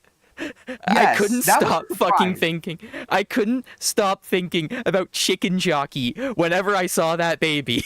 It took genuine restraint for me to not just yell out Chicken Jockey in the theater the God. moment the baby showed up on screen. It was so funny because, fun fact, that baby was actually in a Funko Pop for the movie that came out with Metamorpho. And when I first saw that thing, I was like, what the fuck is that? I was so curious about, like, is it like an alien creature? I was so curious to see it in the movie. When I realized it was his son, I was like, oh my gosh, this is gonna fucking stab me in the heart, isn't it? Because, like, because I knew, because Metamorpho is actually a character. I kind of wanted to talk about this with, like, my opinions on these characters from a comic perspective. Again, of the Justice Gang heroes in the movie, Mr. Terrific is the one I know the least about, I'd say, in terms of when I got into his character, or in terms of how long I know about him. I've known him the least amount of time. But Metamorpho is a character I've liked since I was a kid. Like, one of my favorite cartoons was Batman Brave and the Bold. It's a fantastic animated series of Batman. It's goofy, but it's very sincere and honest. And it's basically, every episode is Batman teaming up with a different hero. Like, his first episode is him teaming up with Blue Beetle, for example. And so my introduction to Metamorpho was that cartoon. And I really liked his character. He was in a different context, but I liked his power set. I liked his look. He always felt like a unique character to me as a kid. It's this funny thing where, as I got older, I started to like the broader Justice League heroes more. Like, I felt like I finally got the appeal of Wonder Woman and Superman and all these other characters. But as a kid, I liked a lot of the more obscure characters like Black Lightning or even, I don't think Green Arrow's obscure, but he's less popular, I'd say, by comparison. Or at the very least, I grew up with Green Arrow before the CW Arrow show just turned him into, like, Oliver Queen, but the Dark Knight, basically. And so seeing Metamorpho, I've now seen him in, like, several cartoons. He was great in the Justice League Unlimited cartoon. He had a whole episode dedicated to him that was awesome. He had a quick cameo in the Young Justice series, and he was used fantastically there. He actually got to take on Deathstroke in a really cool way. And that's no easy feat, because Slade is not someone you mess with. So when I heard he was going to be in this movie, I was so excited. I've heard nothing but great things about Anthony Kerrigan as a performer. I know he was on the Bill Hader series Barry. Oh, wasn't he also on Logan? Yes, wait, no, I think no, he wait. was. Oh no, wait. I think that was Stephen Merchant, actually. Oh, I'm just thinking because his character is named something like Kerrigan or Corrigan. I'm trying to remember. Interesting. Okay, well, he was in the Barry Show by Bill Hader, which I've heard nothing but peak about. I do want to check it out at some point. I just haven't had the time or focus. I'm looking at his IMDb now. Let's see. He was in a Scooby-Doo movie. That's cute. Which is He also was directed by James. Wait, no, is it one of the live action ones? No, it's an animated. Oh, it's a Oh, video game. It's a video game called Trick or Treat Scooby-Doo. oh, This is okay. funny. He played Putin in the Animaniacs revival from What? 2020. That's Putin? hilarious. I That's a did not know character. that. Apparently, yeah.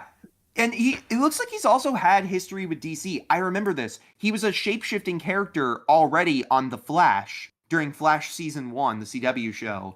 And then I just looked up. He played the serial killer Victor Zsasz, a Batman villain on the Gotham series. So it's cool that he's had some history with DC. And I must say, by the way, the makeup for him is fucking incredible. Like, to look at that and think that's practical makeup is insane to me. Like, just there was a featurette release for the film where I got to see him like in front of a blue screen. It looks insane in motion. It's such gorgeous detailing. It's a perfect balance of getting the broad colors from the comics down, but then also adding little details and textures. Like the character poster for Metamorpho, especially when James Gunn posted the character poster for him, he described Metamorpho, like Kerrigan's portrayal of Metamorpho, as haunting in the film. And when I looked at the poster, I was so excited because he looked like a fucking universal horror monster. I looked at that poster and I'm like, I'm looking at a mummy or like a Frankenstein poster in color. It's just so yeah, props to the visuals of Metamorpho in this movie. He looked incredible. His CGI was For sure, great. for sure. The bit of him bursting into acid on like the armored security guard dudes in the void, and then he's just flying away with his head. Loved that. That's the kind of Yeah, it's insane just kind of shit. funny how like that's like how he looks, and then like you go to his and you go to the baby, and it's just chicken jockey. Right. Like it I literally also looks like love chicken jockey. You can't tell me yeah, it doesn't. I also loved that bit when it was like showing, the I know I'm gonna butcher this name, so I have to double check to make sure I'm pronouncing it. The when it was showing the news reports of like the Jarhanpuran people, like the kids putting up the Superman flag, and you briefly see the shot of Metamorpho at his house or his apartment with his wife. That was nice to see for me because I like that's a big part of his backstory where he's basically like manipulated by a tech company or like a guy in charge of a tech company, and his wife is led to believe that he's dead. And at first he almost feels like a freak after getting his powers, like his wife won't accept him, but she does. So that was, again, it's not explored in the movie, but that was nice to see as somebody who knows the character in other material. It was a fun quick bit. um but yeah, Metamorpho, I will admit, he didn't have quite as much of a role as I was expecting in the film. With how little they showed in the trailers, I thought, oh, they're gonna really do something crazy big with him, which they did, to be fair. I especially love, like, oh my god, the fact that I can say there's a Superman movie where one of the action sequences is Superman going down like a quantum or like an antimatter river or whatever the fuck, about to be sucked into a black hole while trying to save a green, like, metahuman baby. Like, that is a wonderful sentence. I love that I can say that this is a thing in a superhero movie I think the because it's movie just, just feels so comic booky. I mean, that's what I've heard yes, being said. I don't know if I can speak on this and considering it's I not, don't read comics, and but it's like, not, and it's not comic booky in a sense of excusing flaws because it's campy. It's comic booky in a sense of it's sincere and they play it straight, and that's part of why it works. I understand why it's popular now to make fun of the goofiness of comic book stuff. And make fun of like comic book character names and have like Deadpool meta humor. I get that.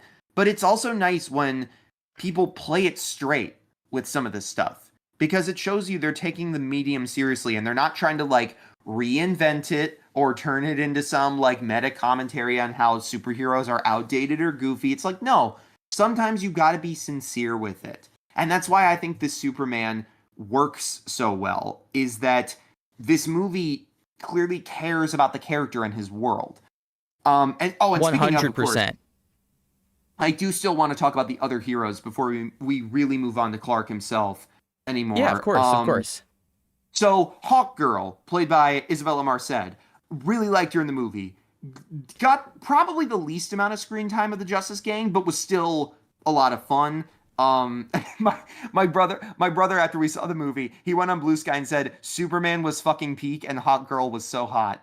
Like that, which to be fair is true. But even ignoring I mean, that, he's speaking. You know who's in agreement with him on that? Basically every lesbian and bi girl, apparently, according to Anthony yeah, Gramuglia. He said so. I agree. I say this as a bisexual. Yes, this opinion is factual. But I got even to ignoring agree that, as well.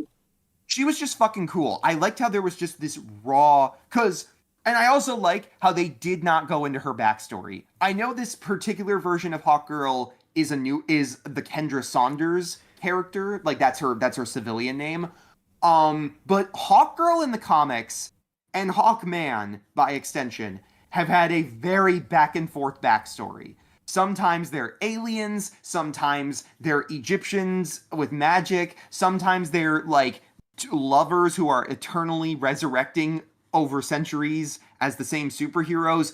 They've had a lot of weird, all over the place backstories in animated and comic material. It doesn't help as well that most people know of Shiera Hall from the Justice League cartoon as Hawk Girl, even though she's actually not. She's Hawk Woman in the comics. There is a Hawk Woman as well. So, point is, the Hawks at DC have had a very complicated history. But it was cool to see a version of Hawkgirl where she just got to be badass. Loved how the mace looked. The wing CGI was great. The colors were really cool, even with the Lord Tech unifying jacket. I loved that helmet. And I especially loved the bit where she's like breaking into the Baravian like headquarters or capital or whatever. How she's just flying through the hall like screeching like an actual bird. That was really Dude, fun. I love when she said Hawk Toi, and then Hawk Toi all over the dictator. I love when she murdered Netanyahu. I mean Netanyahu. I mean the guy in charge I mean, of maybe Moravia. Putin. I mean maybe Putin. I mean It could be both. Yeah, he could be both. Yeah, but that was a great moment. I loved. Yeah. It. Speaking of which, can we actually? Yes. Well, after this, can Yeah. we talk about Baravia and Jarum for a little bit? For sure, yeah. Do we want to go over? Do we want to briefly go over Guy as well? Yeah, Just to, sure. like, Yeah, discuss him? Guy Gardner was cool. I mean, Guy Gardner was I like that he great. was a bit of a dick who like who came around and actually like became reliable. He Yes. kind of reminded me of Rex Splode from Invincible. I know I, you haven't seen it, but you'll know I what I think mean once you do. is that Seth Rogen's character Not on that Seth show? Rogen. Seth Oh, Rogen is Alan the Alien. okay, interesting. But yeah, Guy Gardner. This is another case where this is actually a character where I've known about him since I was younger. It's funny. Green Lantern is one of those characters where I never got into them like in full until I was older. Probably because there was that culture after the Green Lantern movie did so bad, where everybody treated Green Lantern like a fucking joke because the Ryan Reynolds film did not do well. But now that I'm older, I'm like not so blind, and I know that Green Lantern is fucking cool, or I've at least remembered it. But Guy Gardner, especially, again, this is another character where I was introduced to him in Batman: Brave and the Bold. I But like the I've scene also where now, he did some gardening and he was like, I'm Guy Gardner. I garden shit. but he's also I've seen him in other cartoons, and I have read some comic books with him in it, especially Blue Beetle. Guy Gardner is actually like super important to the Blue Beetle mythos for Jaime in the earlier comics, because like the people that made the Scarabs and the Lantern Corps have like a negative history with each other. So Guy Gardner is a character I'm familiar with across multiple fronts for years now. I genuinely don't know if he's my favorite Green Lantern or not, because Guy Gardner is such a simple but effective character. He's the asshole Green Lantern with a heart of gold. He's the asshole with a heart of gold through and through, and I thought he was Yep, that's perfectly basically done. Rex Splode. That is exactly who Rex Splode is. That's why I made that comparison. Good. He Yeah. was perfect in this movie. When I first heard Nathan Fillion was going to be playing him after seeing the Master Karja character in Guardians of the Galaxy Volume 3, I was like, oh my gosh, this is going to be so great. The bowl cut was appropriately ass. It was excellent. It's Well, orange I'll in the have you comics. know that hundreds of chicks disagree. The bowl cut was hilarious. That was such a great moment as well. I loved how it looked like an intentionally shitty wig, but it fit so perfectly with the character. His delivery Real. was funny. It always looked like he was about to be like chewing gum or something with that smug ass face. He really did. But as well, I think Guy Gardner was the perfect fucking choice for this movie if you had to have a Green Lantern. And here's why. So, we do know next year for the DCU, we've actually got a few projects announced. We know that next year we're going to get the Supergirl movie. We're going to get a Clayface movie directed by Mike Flanagan, which is really fucking cool. But then we're also getting a Lanterns TV series. We're going to get a Lanterns TV series for HBO, whatever the fuck it's called now. Could be Max, could be whatever. I don't care. And where they're going to have Hal Jordan, played by Kyle Chandler, and Jon Stewart, played by Aaron Pierre. And I'm very excited for that show. I'm very curious to see what they do with it. But I think putting Guy Gardner first in the DCU was the smart choice. And I say this because, again, ever since that Ryan Reynolds film failed, Green Lantern has been a laughingstock in cinema. Even in Teen Titans Go to the Movies, they had a joke where Jon Stewart says, like, there was a Green Lantern movie, but we don't talk about that, which is funny. I like the jokes for the most part, but now they're kind of old. And I hate this idea that, like, just because this is the thing I hate about superhero movie culture.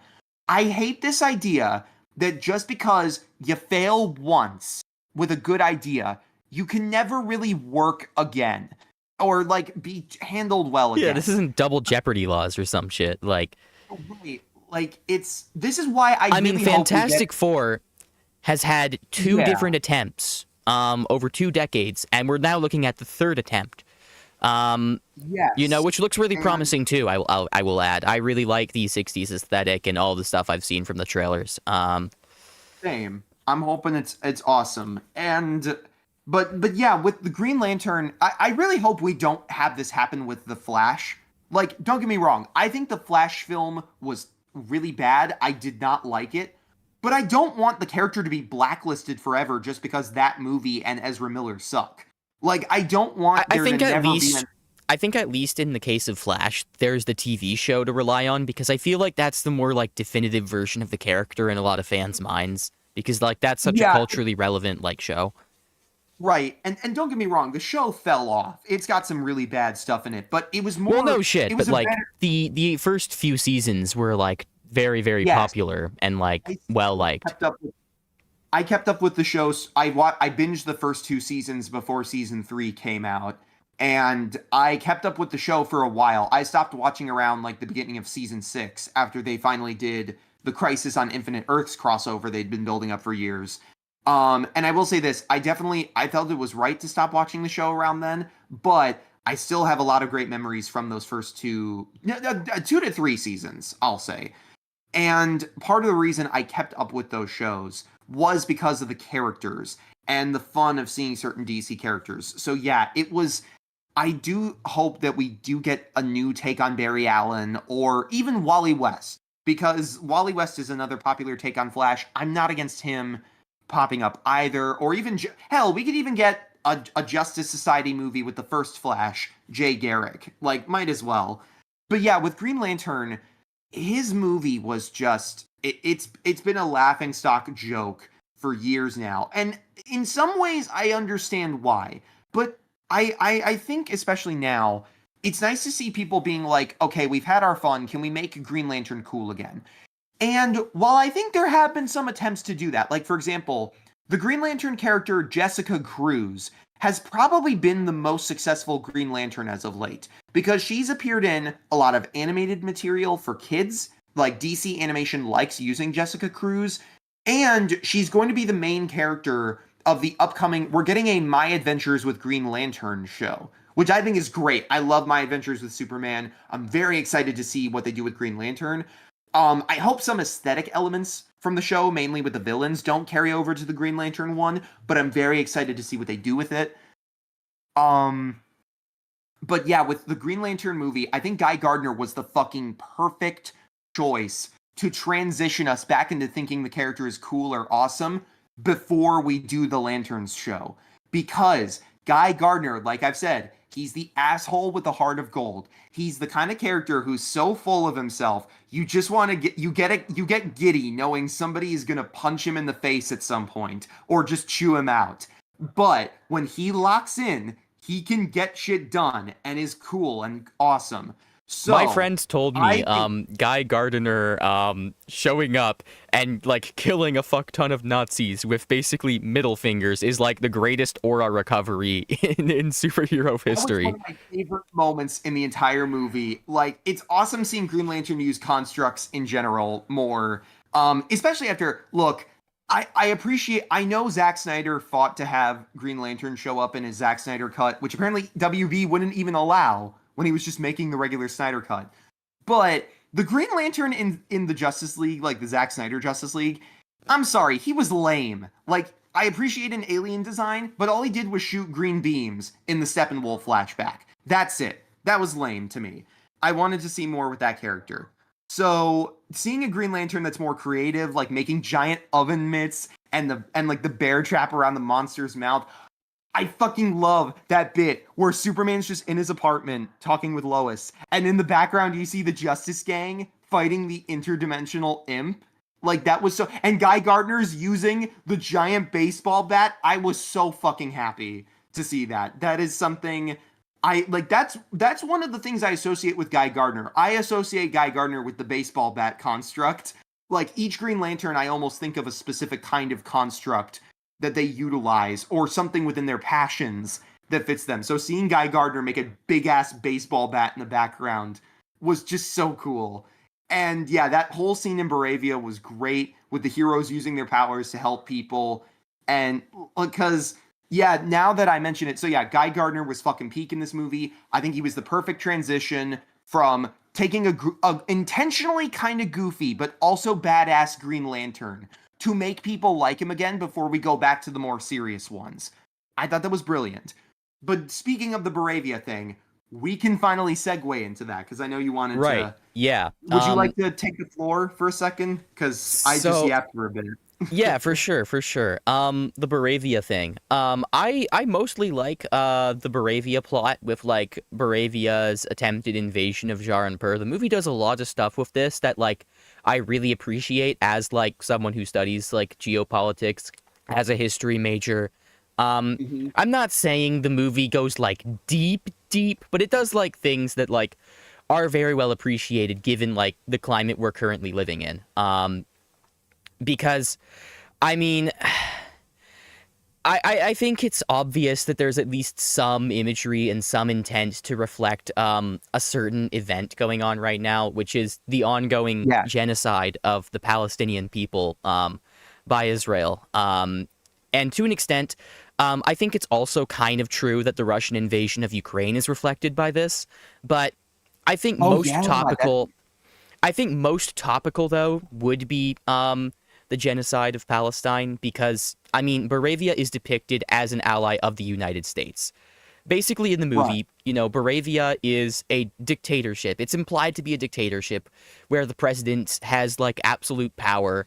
And the president you know, he orders a military invasion of Jaranpur. And of course there is a bit of a plan with Luther in there where like he wants to split the country with Luther, you know, give him a fucking like half of Jaranpur to just make into his fuck ass like kingdom. It kind of reminds me of, you know, like how Trump would like go on Truth Social and be like, I'm gonna make Palestine into a fucking resort or like some Yeah. insane shit like that.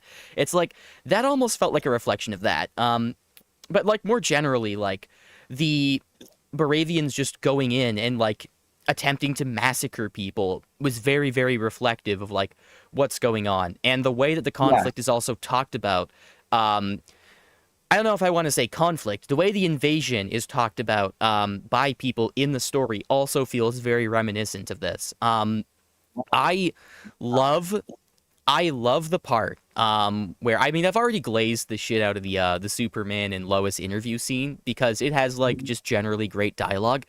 I love the way they talk about the conflict in that. I keep saying conflict. I want to say invasion. It's just slipping my mind. They keep talking about the invasion in that scene because, you know, Superman's facing a lot of criticism because he went in and he stopped the Baravians from committing a massacre. He basically Right. went in, he smashed their tanks, he smashed their planes, and he went up to the president and he was like, listen here, if you do anything like this again, I am going to fuck you up. Um, Yeah. and so they withdrew for the time being. But Superman got a lot of criticism for this because Baravia was an American ally, and Superman was assumed to be acting on behalf of the U.S. I love that in the scene where like Lois like does the interview and like questions him about this. He's like, I wasn't representing anyone but me and doing good. Um, so Yeah. I love that part. I love the part where he keeps insisting people were going to die when like she brings up questions that are like attempting to overcomplicate it. Because this is also something with the you know, the Palestinian genocide where it's like people will like Right. obfuscate by talking about, well, actually it's a really complex situation with like numerous factors, so how can we really pick a side? It's like I'm just gonna say this out loud. I'm just gonna say this for anyone listening.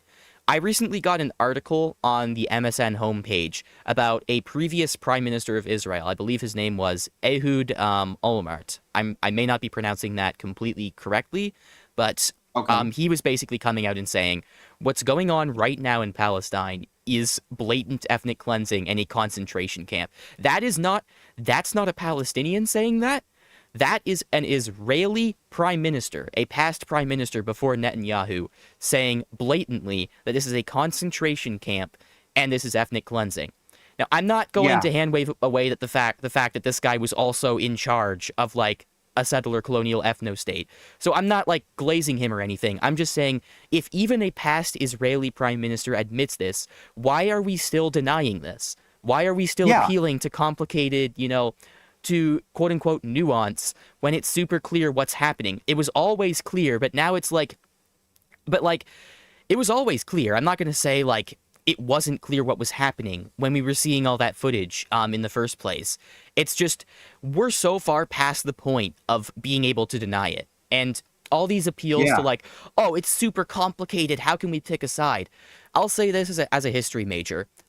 If you take something like World War II, there are so many interesting and like nuanced factors behind why the Nazi Party rose to power and why World War II happened. Does that mean the Nazis were not unambiguously the bad guys? No. The more you Yeah. research World War II, the more interesting it becomes, and the more apparent it becomes who was the bad side. Or at least who was by far the worst side. Like, Right. And I also have to say, in reference to like the whole stuff with Baravia, I have to mention when I was watching the movie, there was that part where, you know, the Superman message, like the message from Superman's parents, is shown negatively by Luthor on like television and all that. And you get the part of the Baravian president commenting on it. And you have that part where he's like, I hear Superman has like a secret harem and is fond of Baravian women in particular. You and know then it what that shit immediately and it immediately cuts to him being surrounded by like three different women right after making that message. By the way, that's did you notice that's a that great too? point. Is I didn't notice that actually. I when Like he's I because literally I would surrounded by like three or four women who are complimenting him right after he sends that message. Right after he I was accuses Superman of having this like harem of like Baravian women. that's also a great way of hammering in that point. I was more focused on how that kind of language, to me at least. Now I know like maybe different people have different take on this, but when I heard that like goalpost moving of like I hear he's like in a secret harem that likes women from my country and wants to take them, that reminded me of like the way like some people have tried to say like all Palestinians are like evil rapists or stuff, or called like Mexican immigrants coming to to my country like racists and stuff, or rapists. And it's like, yeah, this is real language that these fucking psycho politicians use to demonize people. And I was like, thank you, Superman movie, for being blunt about that. Like, it was really Yeah, nice to. 100%. And I appreciate that Baravia was depicted as a U.S. ally. James Gunn has not Yeah, shied away from criticizing the U.S. government, and just I shouldn't even say criticizing, just straight up shitting on it. And right. deservedly so in stuff like the Suicide Squad, in this movie. Obviously, it's also a thing in Creature Commandos, but I haven't seen that, so I'll have to get on that. Yeah, the It's U.S. like, government gets manipulated at quite a few points during that, and yeah, I it's mean, and yeah, I mean, Boravia, I mean, it's funny how, like, and again, like, there are people who call the conflict or the invasion, like super complicated, and we don't know. It's a complex geopolitical situation, they say multiple times. And then when they cut to actually showing what's going on, there's nothing complicated about it. It's an army coming into a country and massacring its people. Like, there's no reason not to pick sides on this. Like, it's like everyone acts like, well, not everyone. There's people skeptical of it, but like the official narrative is like, oh, but it's just too complicated. And then you see it, it's not complicated at all. What's complicated is the machinations behind it, of course, like with Luther and the Baravian president and all that. But like yes, the actual act is not complicated. This is where people get it wrong. Nuance is supposed to be clarifying, not obfuscating. That's the point of nuance. right. People, what in this case, it's like people the thing with the whole invasion, especially with Baravia and this other stuff in real life. It's that there's a lot of context. Yes, the context is layered, but the actual thing going on isn't as complicated. People are confusing layered context for complication with this stuff. So Exactly. Exactly. it's I'm very happy to see a superhero movie representing this stuff. I must say as well, like here that part you mentioned earlier of like Superman talking about like the whole I wasn't representing anyone, but be like me and doing good. I don't think I've I ever felt like like so fucking seen by a Superman. By like every version of Superman I've seen, I see myself in that sentence. Like I just like in trying to pay attention to real world issues and trying to give donations to people or animals in need or like try to figure out like okay, how much do I get for myself versus for other people and how do I help the world while being an artist and being like having my own passions in life and not just giving everything to a single cause. And because like for example, I get a shit ton of charity donate like emails every day, and there's it just feels like one after the other sometimes. And it's like, when does it end? When does the world yeah. just And the stop worst part fucking is sucking? you don't know which one, you don't know which ones are scams because a lot of them are scams. It's unfortunate that people would take advantage of goodwill, but like it's It's true. fucking I've run into so many scams like when I was on social media, on Tumblr especially. It's hard because you don't want to be heartless and like never donate to anything, but you have to vet things and it's like it gets overwhelming seeing the sheer amount of stuff out there. Yeah, like dude, I actually, and I know this from experience. I actually had to get a new credit, like card recently, a few months back, because I think through like a compromise link or something, somebody got my card number. Now, granted, it was very funny how I got this information. I got a security alert that said like, "Hey, we don't think you were the one who used this number." And it was some random person buying Yeah. fucking like 25 bucks at Wingstop. Like that was pretty funny. But it Pull still them shows out. that like yeah, this stuff happens and it's that frustrate I've just felt like that throughout the entirety of 2024, especially recent points like this year and like toward the end of 2023, especially. It was that frustrating sense of like what is good enough? Like what is good enough to help save the world even though I'm only one person and that sense of like what and this is also something I thought about a lot with my artwork because I want to put a lot of myself and my perspective into my art and talk about real issues. But I always have this stuff in the back of my mind of like, well, what about this perspective? And what about this perspective? And can you understand this perspective? But you have to bring it in, even though you've never lived it and don't understand it. But you should comment on this or should talk about this thing. The more you like branch out with your art and your connections and whatever popularity you may gain from it. And in my head, I'm just like, there's some times where I have to stop myself and like, I basically had to be like, can I just slap my brain and not think of the implications for 5 seconds and just try to do something good and earnest? Because it's a frustrating thing, like, especially as someone like me, because yes, I am bisexual, so I count as technically a minority in this country, but I'm still a white American. I'm a white, cis, male American. And even as a bisexual, my romantic preference is women, even though I find both men and women attractive. So I joke with myself sometimes. I'm like 2/3 straight, a third gay, in a sense. But like so I say this as somebody with like technically I count as like seeing different issues and shit, and my perspective is my own, but I still benefit from certain structures and ideas and concepts. So diving into things philosophically and trying to figure that out as to how to be an ally or whatever other terminology you want to utilize to try and do some good, like it was just really nice to see a superhero film reflect that in the character of Superman. It was nice to see these feelings I've had vetted in that kind of conversation, and how like it still gets complicated even when you just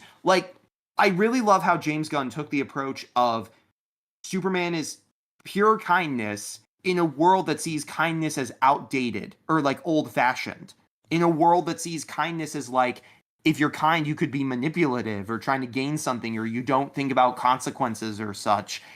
And I really am glad that that perspective was put on screen here, because I think a lot of people needed to be reminded that Superman isn't like a bad person to look up to just because Zack Snyder wanted to be edgy, or because we've had evil grimdark Superman, or because he's I don't care if he's a fucking cornball in the comics.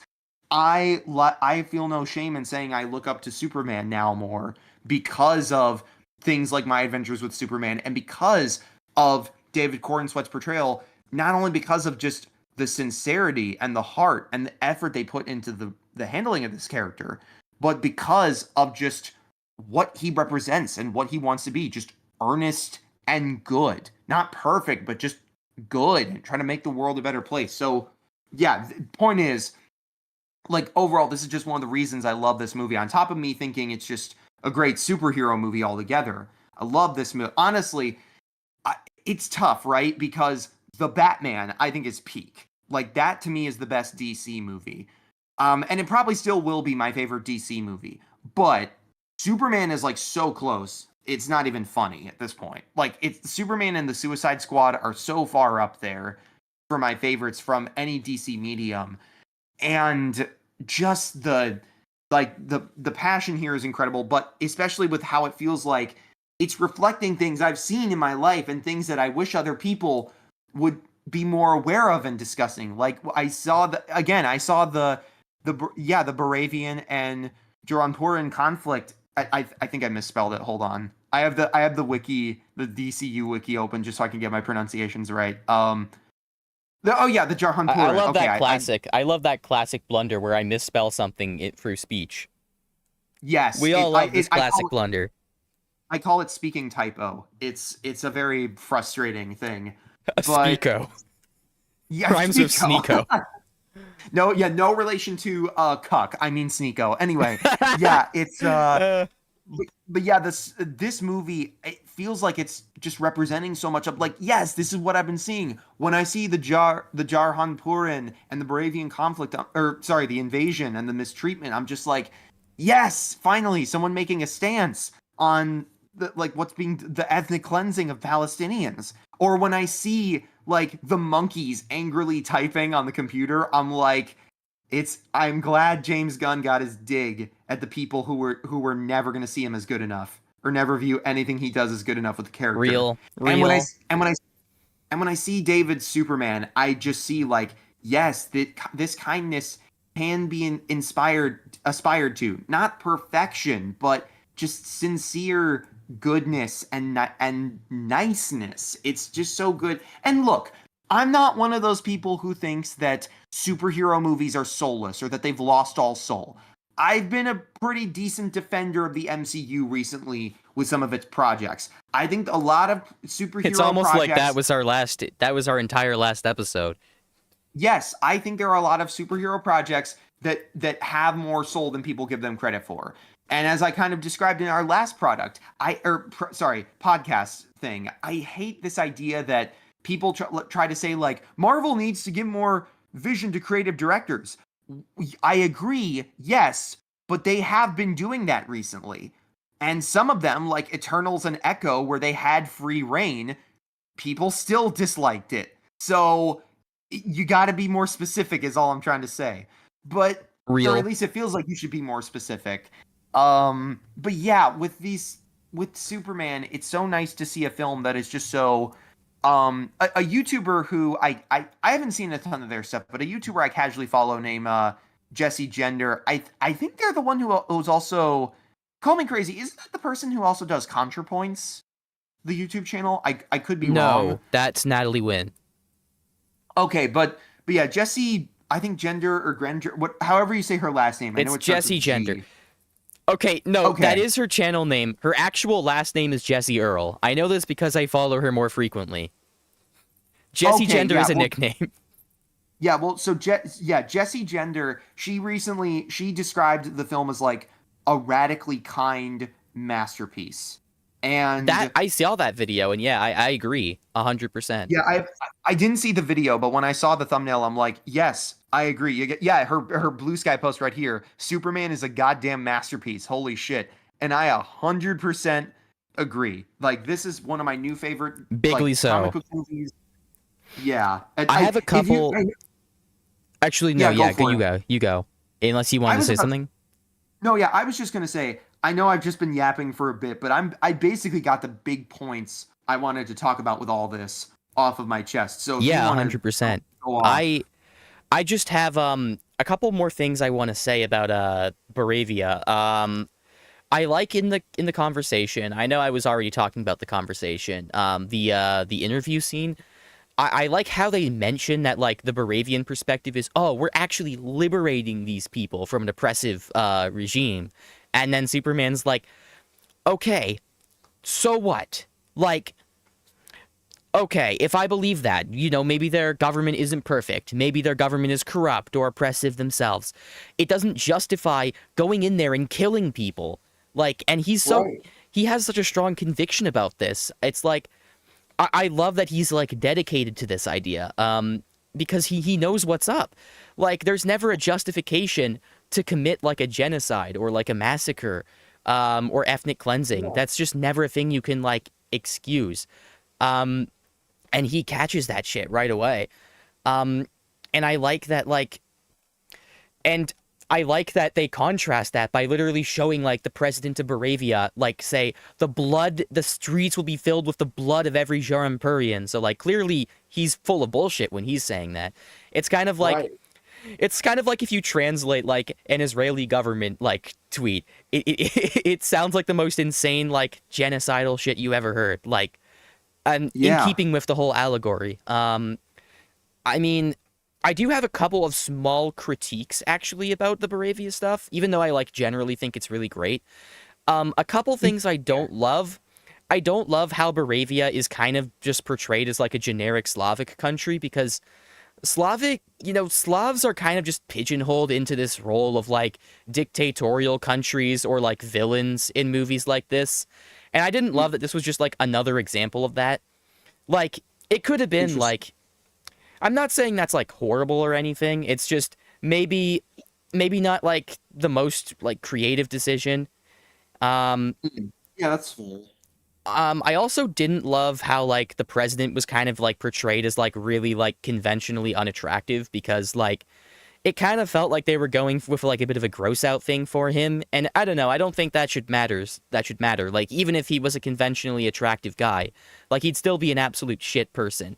Maybe I'm Yeah. maybe I'm over exaggerating this point somewhat. It just felt like I they were kind of leaning into that whole thing, and it was like, Yeah, eh. I did, I saw him less as like visually. I saw him less as like like body shaming and more like like an exaggerated fusion of I think Trump and Netanyahu bluntly. like kind of Yeah, that no, vibe that's with the fair. hair Like, and the old man look. this is true. This But is true. Yeah, it's it that might be more of frustrating that. balance of like, I saved the system. I don't think they had any like jokes at the expense of him like being fat or anything. But, you know. Yeah, no, he like ate a glazed donut, but even then, I saw that as like, oh, he like showing him eating such a sanitized food brought through, excuse me, brought through such an insane way to him as he's talking with Lex. Yeah, Like, for sure, for sure. and you know, I also gentrification and that yeah. shit. I also don't really I mean, I love the scene where like the Justice Gang shows up and fights the Baravians. I don't really love the way that it's set up though, because the framing of like the whole military advance into Jarampur is just like really weird.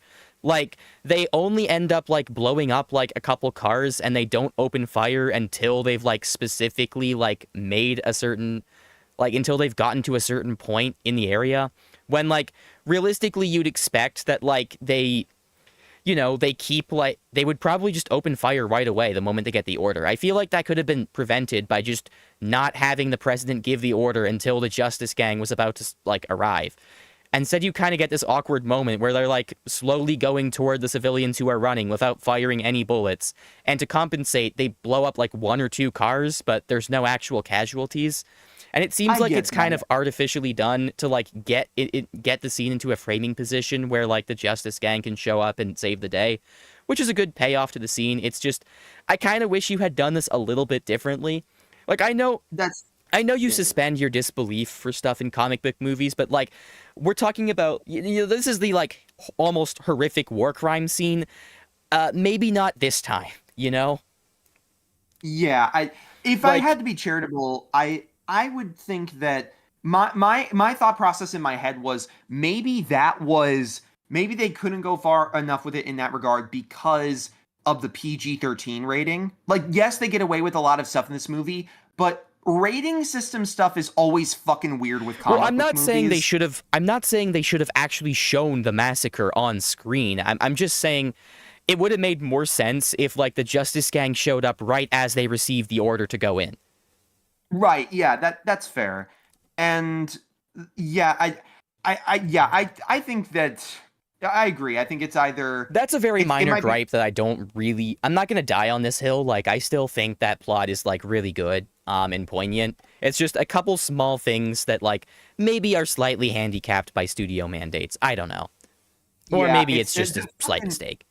if it's a rating system thing, that would not surprise me because like for example, The Dark Knight was able to get away with a PG-13 rating. That movie has a lot of violence and death in it. So they compromise by showing no one drinking alcohol, nobody smoking, and having little to no sex.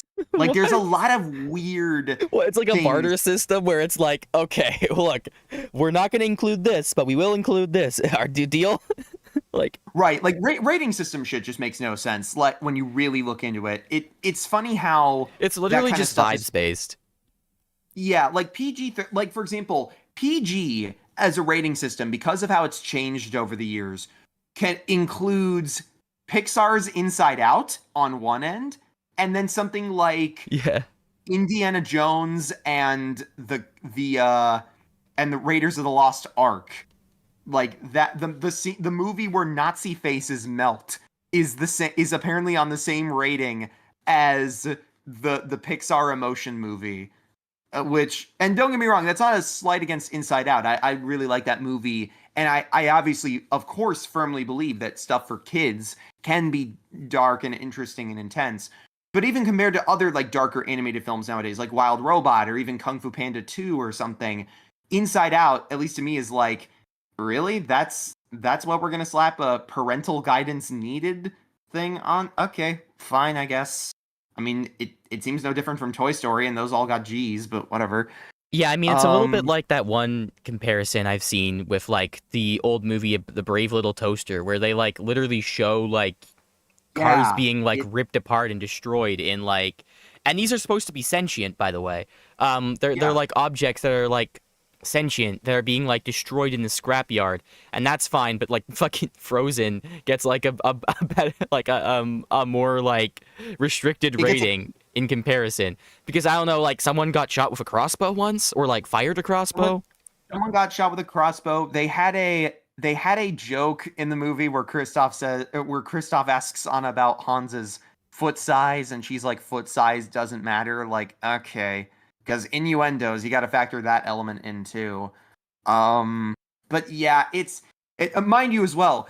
Yeah, Frozen's a PG movie. You want to know what else is PG? Kubo and the Two Strings, and an animated movie where characters' eyes get cut out or That's cut. Like, crazy. Holy yeah, shit. yeah, Lamau? I won't say it, but the opening of the movie is really really sad and dark. It's go watch Kubo and the Two Strings. It's a fantastic movie. But yeah, with the PG rating system, mind you, I think Kubo is a great example of what a PG movie should be in the realms of animation. I just find it funny that like films that feel like they should be G are getting bumped to PG just because of a few adult jokes and not really Yeah. anything violent, I'd say. But yeah, with the back to Superman, yeah, I understand your perspective. I know when trailers were coming out for the movie, there were some people worried that the film was going to take a white savior angle with Superman.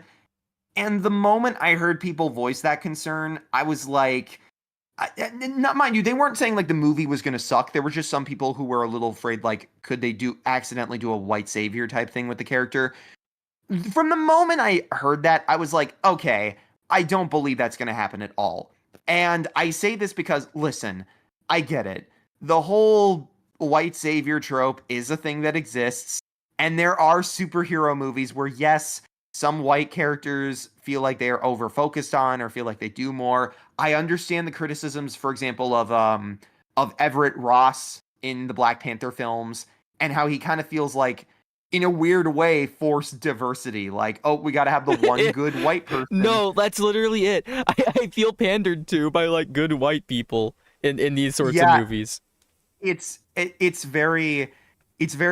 one thing that I understand, especially in the case of I Ross, like because he was. Ross though. Like he's kind of a funny character, but Yeah, make no yeah. mistake. I like Everett Ross, but I do get the criticism of like, oh, Wakanda's opening up to the outside world, and one of the good people that helps with that is a fucking CIA agent or like a Yeah, I Fed. don't When like that really, he's a CIA when agent, but I like when him as a realistic, character.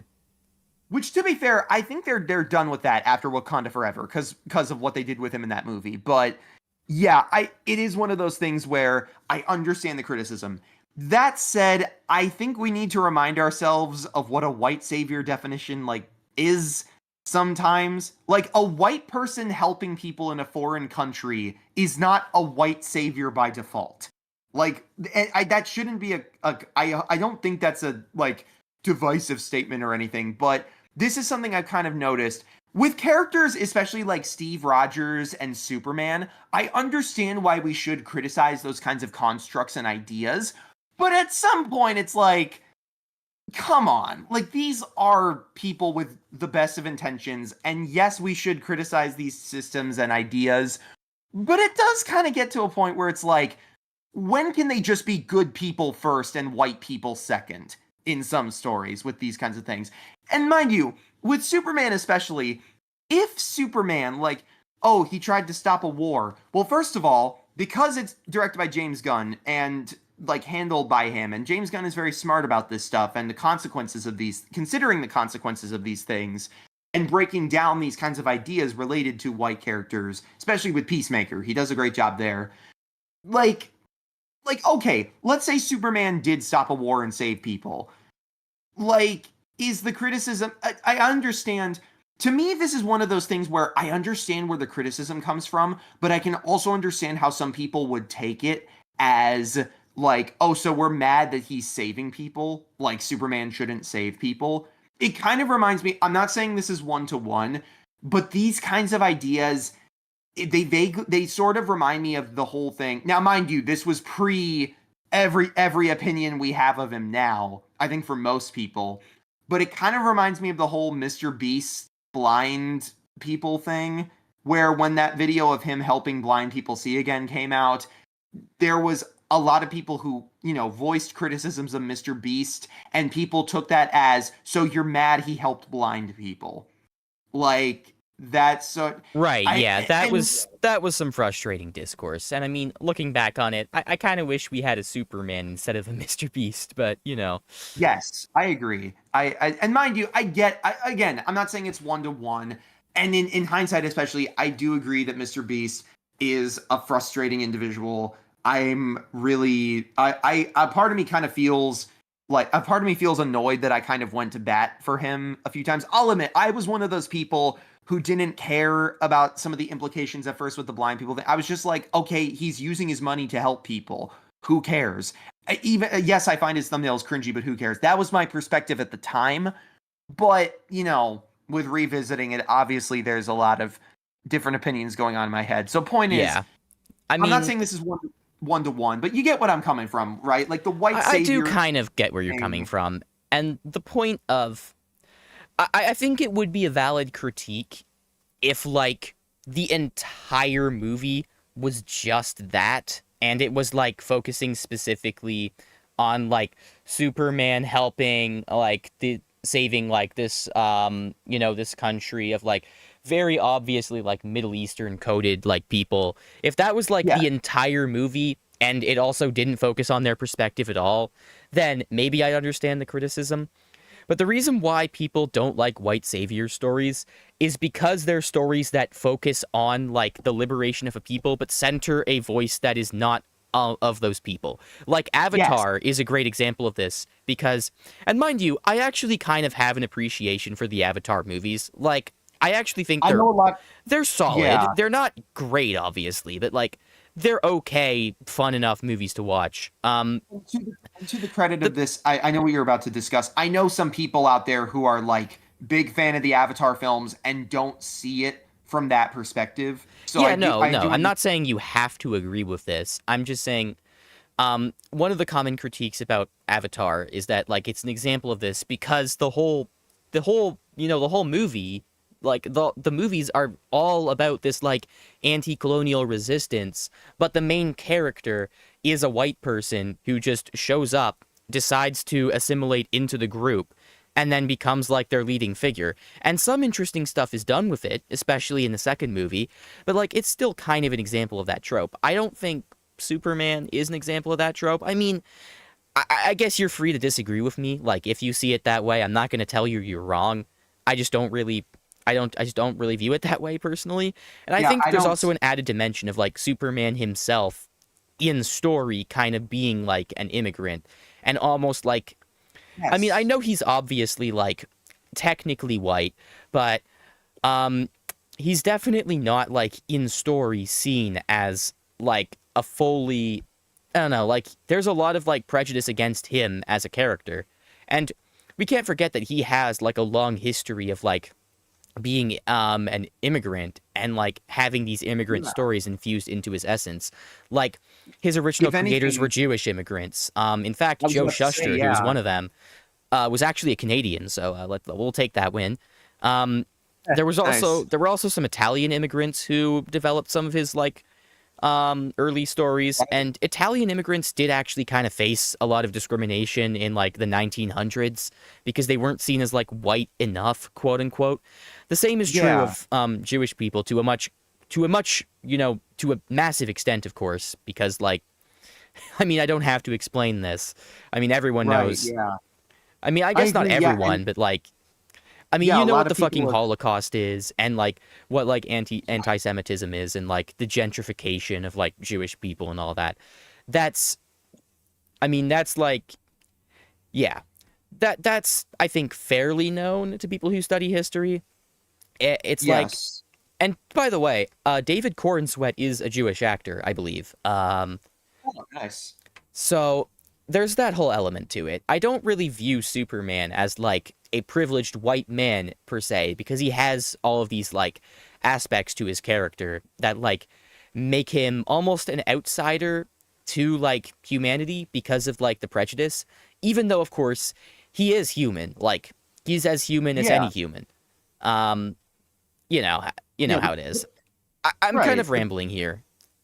It's I okay. Yeah, love I the get it. immigrant aspect to his story, and I love that it's like, and I just love that he.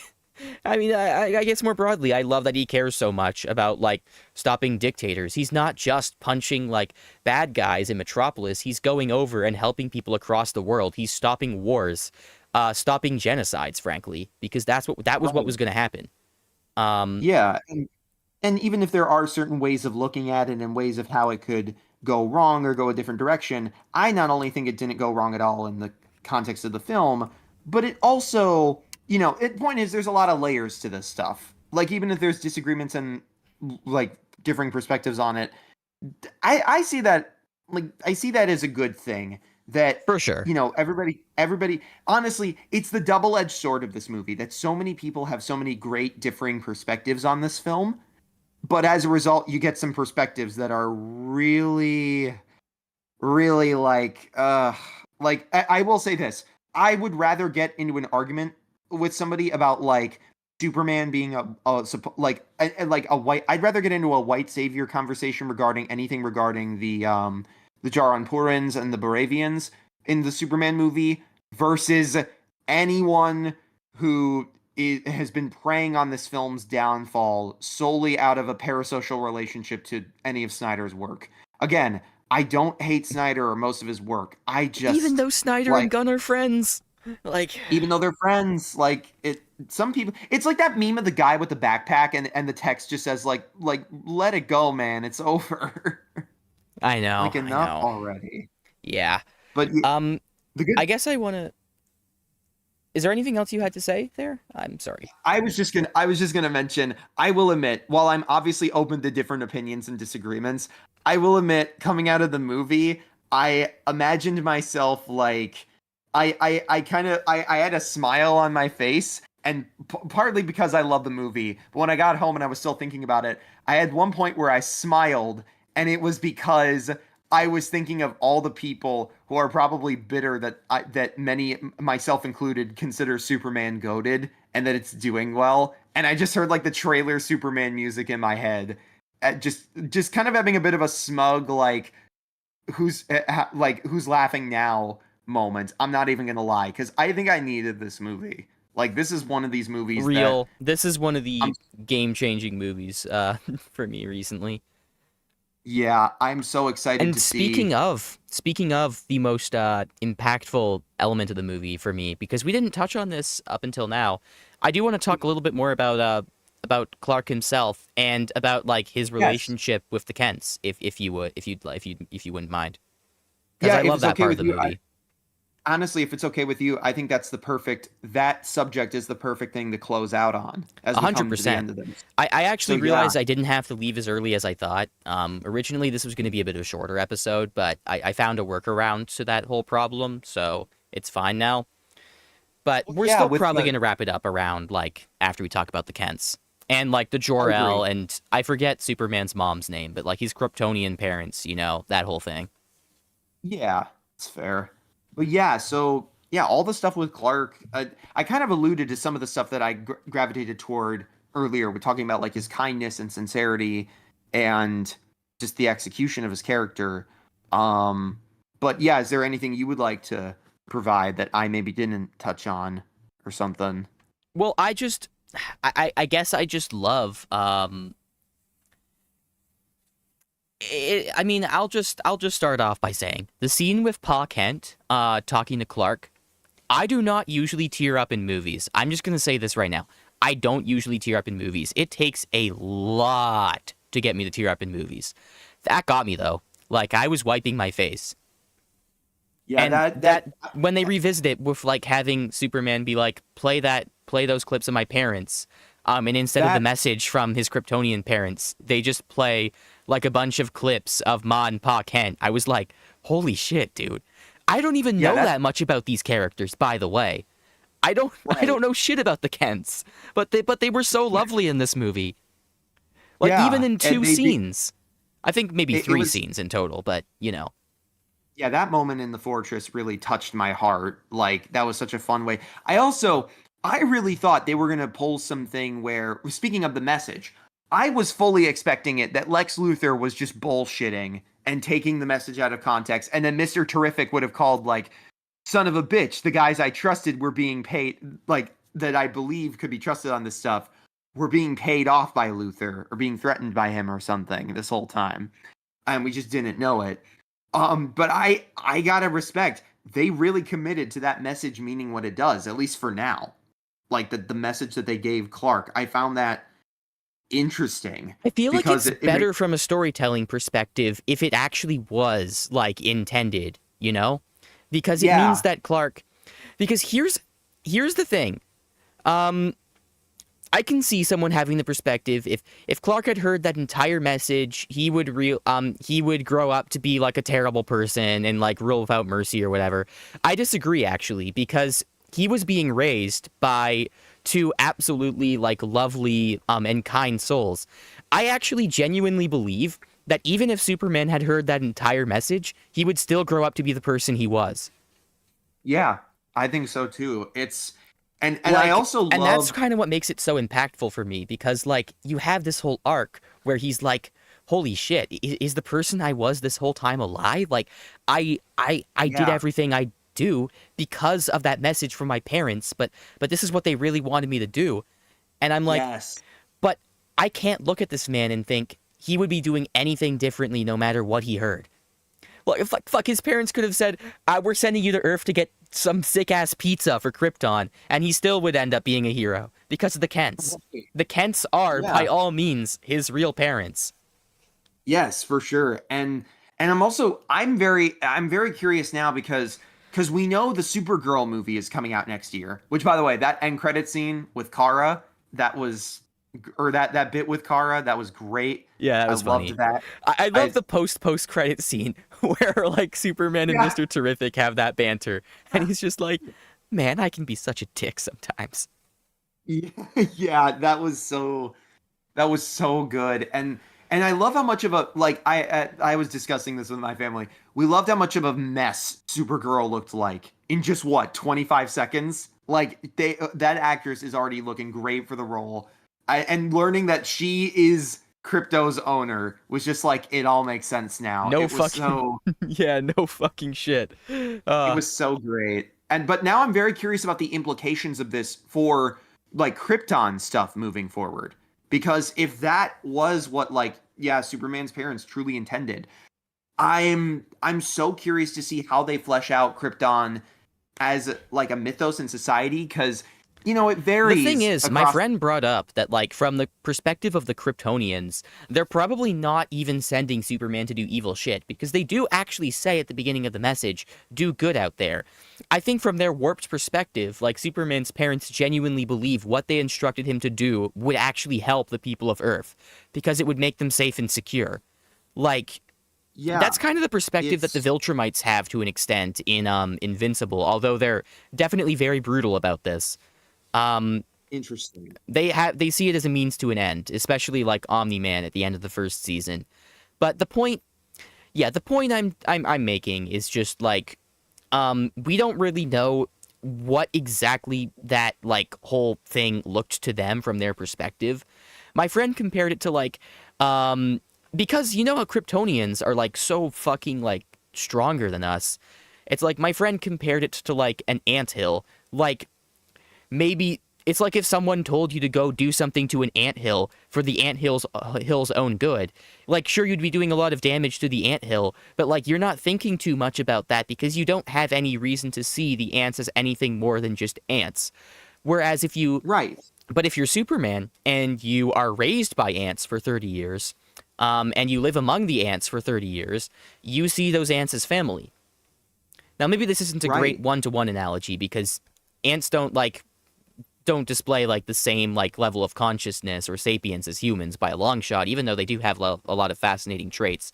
It's just, the point is, Superman is who he is and values what he values because of the people he's grown up around. I think this is very, very, very easy to argue. And yeah, even if he'd seen the message in its entirety, I believe he'd still be a good, kind-hearted person. Right. Yeah. And I'm really curious to see as well how this affects, like I said, with Supergirl, because typically the backstory with it is that, like, you know, Cal was still sent away from Krypton as a baby, but Kara was sent at the same time by like his like her parents. And sometimes it varies a bit differently. Sometimes like Kara gets stuck in the Phantom Zone, so she stays the same age while Superman ages before she gets out of it and comes to Earth.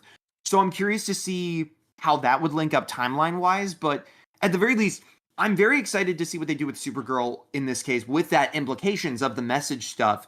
And obviously, I'm not trying to like distract from the movie. I agree with you. I thought that was a very compelling idea for Superman to face. I don't feel like I've seen that before with the Superman project yet in terms of like confronting Krypton's history beyond. I mean, obviously, Krypton's had like, you know, bad people. There was like the corruptive council that saw its destruction coming but did nothing. There's Brainiac, who's been especially now reinvented as like the Kryptonian AI that went amok.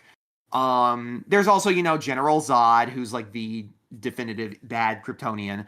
But I think it was interesting to see. Honestly, oh my gosh, now I kind of wish. I know they've said on like multiple times that it's Matt Reeves' decision to make, and if he doesn't want it, that's fine. But now I kind of wish DCU, like Superman and Pattinson Batman were in the same universe. Because if you recall, in the plot of the Batman, spoilers for the Batman, sorry.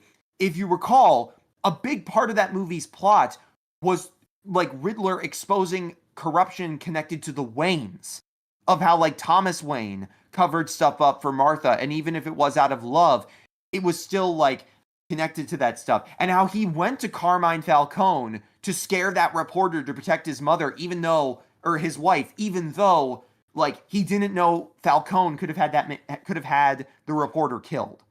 So like now we have two instances where Batman and Superman, both of their parents, like they misunderstood their journeys or their missions or parts of who they were, like their birth parents. And they go on to embrace the parents that truly have raised them since then in Alfred and the Kents. So like, man, a part of me really wishes they were in the same timeline right now. I think they'd work wonders together because they really have so much more in common despite their differences than I realize. But yeah, back to the Supergirl thing. We know the Supergirl movie is going to be adapting. This reminds me of the fact that when we saw Clark Kent in I don't mean to cut you off. I just want to brush on this real quick. When Clark was revealed in Superman, a lot of people were making like jokes about how like he'd totally be in a yaoi relationship with Robert Pattinson's Batman. And look, I am a Superman and Lois truther, at least in this iteration. I love their chemistry. But like that is also a very fun idea. Right. Like I'm not usually one to like break away into Superman shipping that goes beyond Superman and Lois, but I get why people do it, and if you have a love for the game, keep at it, I say. Exactly. I can see the vision. I can see the vision. I see it as well. I just love I mean, I guess a polycule is technically an option. But, I mean, I just love Superman and Lois's chemistry in this movie. It's like I do get the appeal. One of my favorite I've watched one of the animated movies that exists for DC is called it's called Superman and Batman Public Enemies. The whole plot of the film is basically like Lex Luthor frames Superman and Batman for something. And so they become public enemies who are being hunted down by both supervillains for hire and Justice League members. There's also Amanda Waller in there. And during the final battle, Batman decides to make like a self-sacrificing choice to stop Luthor's scheme. And so at one point during the climax, you know, Luthor's got like his green and purple power suit, and he's just gone off the deep end trying to fight Superman. But Superman catches one of his punches and then effortlessly like crunches up or damages the robotic fist. He looks at Luthor just saying, "That was my best friend." You see Luthor's like the fear in his eyes, and then you just hear Superman go, "And you just killed him," before he starts punching the hell out of him. Like that is one of my favorite Superman moments in anything animated. So I totally see the appeal of. I totally get why that sounds awesome. It's a really good movie. I will admit it's not perfect. It has some weird choices. I think a little bit more runtime could have helped it. There's definitely some odd choices where I'm like, okay, what the fuck? But it's got some great moments. So I highly recommend, yeah, Superman and Batman Public Enemies. It's a good movie. I still also I have to check out Superman versus the Elite. That's another animated movie that like really gets to the core of what Superman's about, and I've heard nothing but praise for it. So yeah, but yeah, with the Supergirl movie, we know it's based on the book Woman of Tomorrow. And I actually have read Woman of Tomorrow. I own it physically. It's a good book. I don't think I loved it as much as I didn't love it like I was expecting, but I do really like it. At the very least it has some gorgeous artwork. Like I really hope they get the cinematographer. Well, maybe they already shot it, so I don't know for sure. I really hope they go nuts with the colors, like Guardians Volume 2 type colors. Like that's what the book has in terms of visuals, and I really want to see that translated on screen. But the premise of Woman of Tomorrow is basically Supergirl. The plot follows Supergirl helping this alien child, or this alien girl, get revenge on the man who killed her father. And they basically have a whole like planet wide, like galaxy wide adventure of her just helping her go after this psychopath named like Prim of the Yellow Hills or something. And the guy's a monster. He's like a genocidal killer. He's a hunter. He hurts Crypto, so that further like emboldens Supergirl to join this girl on her quest. It's a good book. I'm very curious to see how they adapt it. But that makes me wonder of like if Kara was older than Clark, if like Clark was still a baby, but Kara was an older kid when Krypton exploded, before there was a differentiation between how they aged. I'm very interested to see like how Kryptonian values, like how they reflect her in this case. Because Kara's described as like a mess who doesn't care, obviously, by that credit scene. I love the bit where Superman says like she gets drunk on red sun planets. Like that was a great line. But I'm so curious to see what kind of Kryptonian values she grew up with or how she ignored them, because clearly she's not out to conquer Earth. She's cool with humans. So it makes me wonder how like if yeah the House of L did view like sending Clark to Earth as the right thing to do, but also in a warped, twisted way. It makes me wonder what values Kara has as a person in terms of her view on Earth and her perspective on stuff. Or maybe she doesn't even like Earth. Maybe her being off world is connected to that. I don't know. I really like the implications of all the stuff they did with the storytelling. And I'm very excited. I think, yeah, what they did with Clark was just fantastic in this film. They really got a version of the character that I'm so happy represents not only Superman, but I also see myself in. And yeah, that struggle of like, this is what I was trying to do the whole time, and I just wanted to do something good, and you're telling me it's tied up in all this like these things I don't believe in. I think a lot of people can relate to that, especially now in a culture where there's so many people who like we thought of them as one way, but then it turns out something comes out, and it's just not that they're just not who they said they were. So I understand, and like this idea of like how much, I don't know. I'm stumbling a bit and losing myself in my words, but yeah, I agree. I think the story is made stronger by not like just playing that straight for now. At least that Clark's parents did genuinely like think of him doing certain things to Earth in terms of how he interacted with people.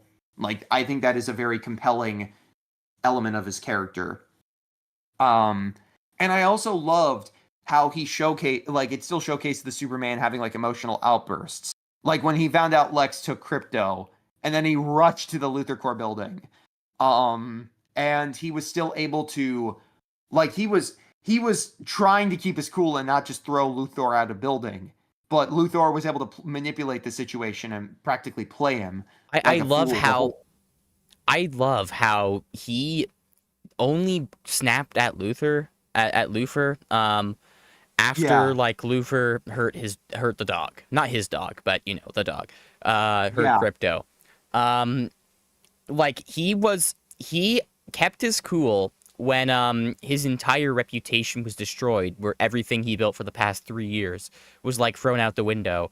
But once he fucked with the dog, then he was gonna throw Yeah. hands.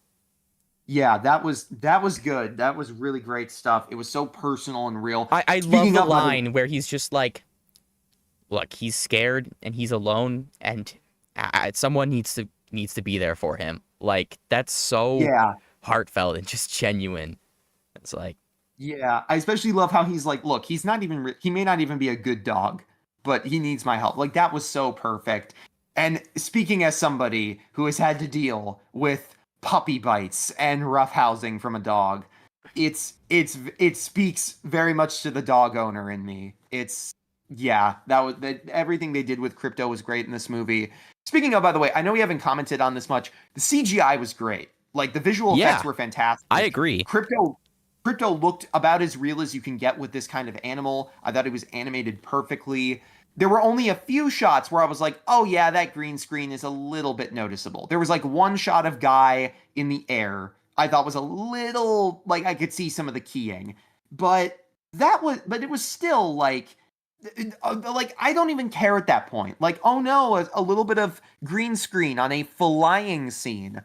I don't give a shit. Like it's a superhero movie. I don't fucking care. Especially when the rest of it looks so good and a lot of really good practical stuff, especially with the costumes. Like Real. I still love the way they did like fucking Mr. Terrific's like the T on his face. It would have been so easy to just make that like face paint. I don't know how much of a pain in the ass that would have been, but they had it like this almost protective part of him where like his lips were still able to move with it and it like went down past them to his chin, but there was black face paint to connect it. It was just such a cool way of visualizing that. And every character still had something about their design that helped them stand out even when they had similar clothes on the Justice Gang, like with Guy in his ring and bowl cut and Hawkgirl with her helmet and wings. It was just awesome. So yeah, the visual effects in this movie were great. Is there anything else you'd like to say about Clark? I think I'm basically like No, I've I spoken. think I got all of it. Like, and all of the other stuff Okay. in the movie. That's pretty much it. Okay. Well, yeah. Point is, yeah, I'm basically ready to wrap it up. I've got not much else to say other than That was just I almost agree. 3 solid hours of glazing. Yeah, this movie we both think it's great. We both love what it does. Maybe and look, you don't have to agree with us, of course. I'm sure there'll be some perspectives where it's like, okay, yeah, I understand that. And I will say, as much as I love this movie, it's still not my favorite James Gunn superhero thing. That is still definitely one of the Guardians of the Galaxy movies at minimum. If not all three Guardians movies because of my attachments to them, at the very least, Volume 3 is still my favorite James Gunn anything now. But honestly, I genuinely wonder if Peacemaker season 2 is fire, then I might have a competition for my favorite James Gunn thing this year. But still, like I think that this is a fantastic movie. It is an excellent beginning to the DCU. I think Creature Commandos as the technical start, it's very good. It's not the best James Gunn thing. In fact, I still think Peacemaker is the better DC show comparing the two.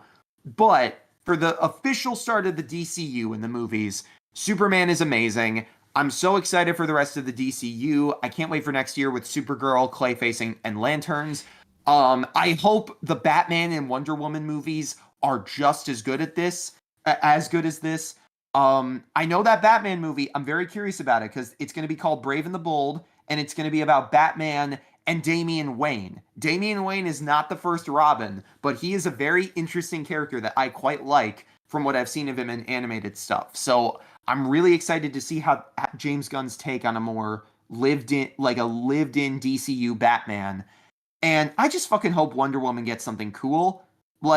Again, I'm not even the biggest Wonder Woman fan compared to these other two, but I've really grown to appreciate the character more, seeing different takes.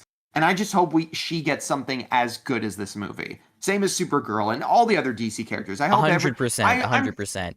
And I'll say this as someone who hasn't yeah, really been into the DCEU because of the DCEU. I right. This movie single-handedly made me want to see more of this universe and these characters, Yeah. I without a and doubt. And even as somebody who already had a lot of hype for it, I'm like, oh my gosh, I'm even more on board now. I was already on the hype train, but now I am firmly dining in the quiet car of it. Like this is just great stuff. Um, but yeah, point is, Superman's Peak. I highly recommend it if you're a DC fan or just looking for a good superhero movie. Honestly, I don't know which one I'm gonna like more in the long run, Thunderbolts or Superman. I don't know which one of them is gonna be my favorite of the year. I will say, I will say as well, I do think Fantastic Four looks good. I just personally don't know if I'm gonna like it as much as Superman and I think Superman might be above Thunderbolts. Thunderbolts for me. Although I do love Thunderbolts. Yeah, I don't know. I think it's gonna have to depend on like the rewatches for me later on. Like, because that's Yeah, what you're helps a right. lot of these movies. But yeah, I am. I got nothing else to say. I love I Superman, and think I'm the ready thing for is more. with Thunderbolts I can point to like significant flaws in the movie where I have less of that for Superman. It's like I like Thunderbolts a lot. I love it even, but like the way they use Taskmaster is kind of lame, and that's like one of the like I guess semi big characters. And there's nothing on Yeah, that level of like gripe in Superman. And I don't know, like there's something so special about like Superman and like the DC universe we're seeing with all this color and like comic booky feel. It's like, yeah, Thunderbolts is also a great movie that I love, but I think Superman might have the slight edge for me, but that might just be recency bias. I'll have to think yeah, about it. that's fair. Yeah, it's.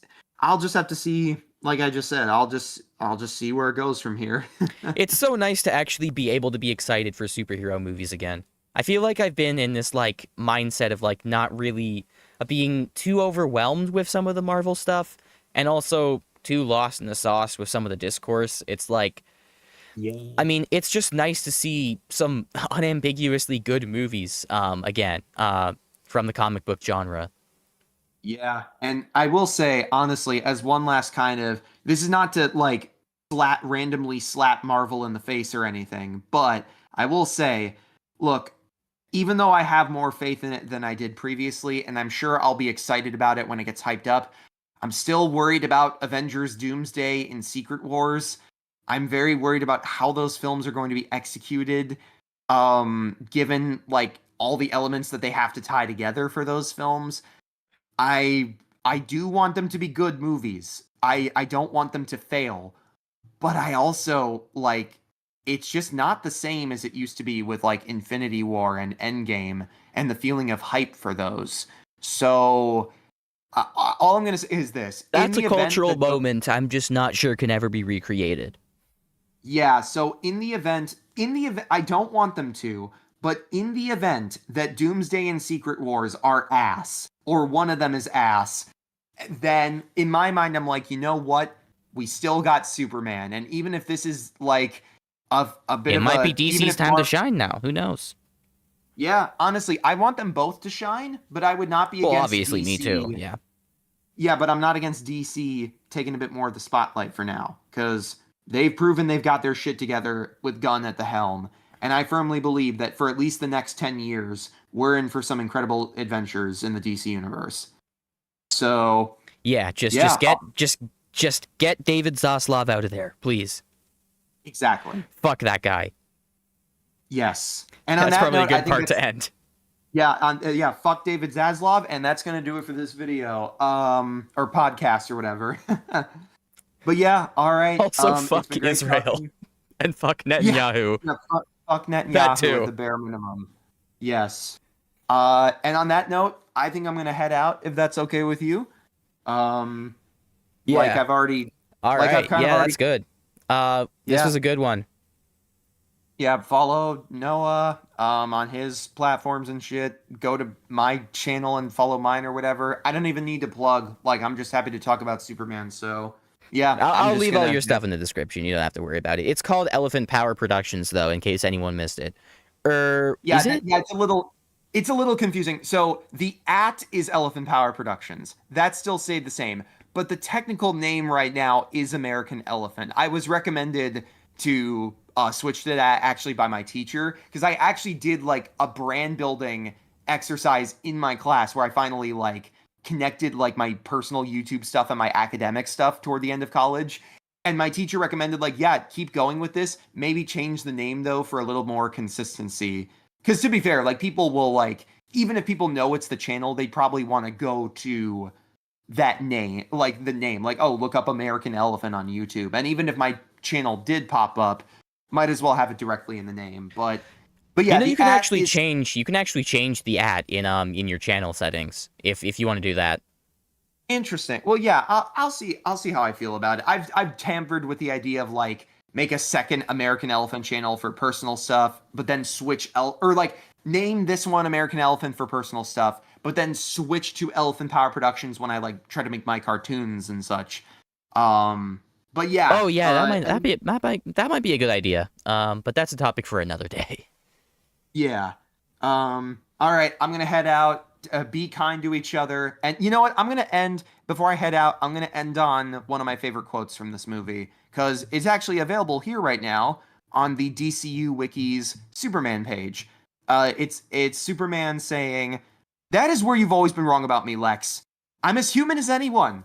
I get scared. I wake up every morning, and despite not knowing what to do, I put one foot in front of the other and try to make the best the best choices I can.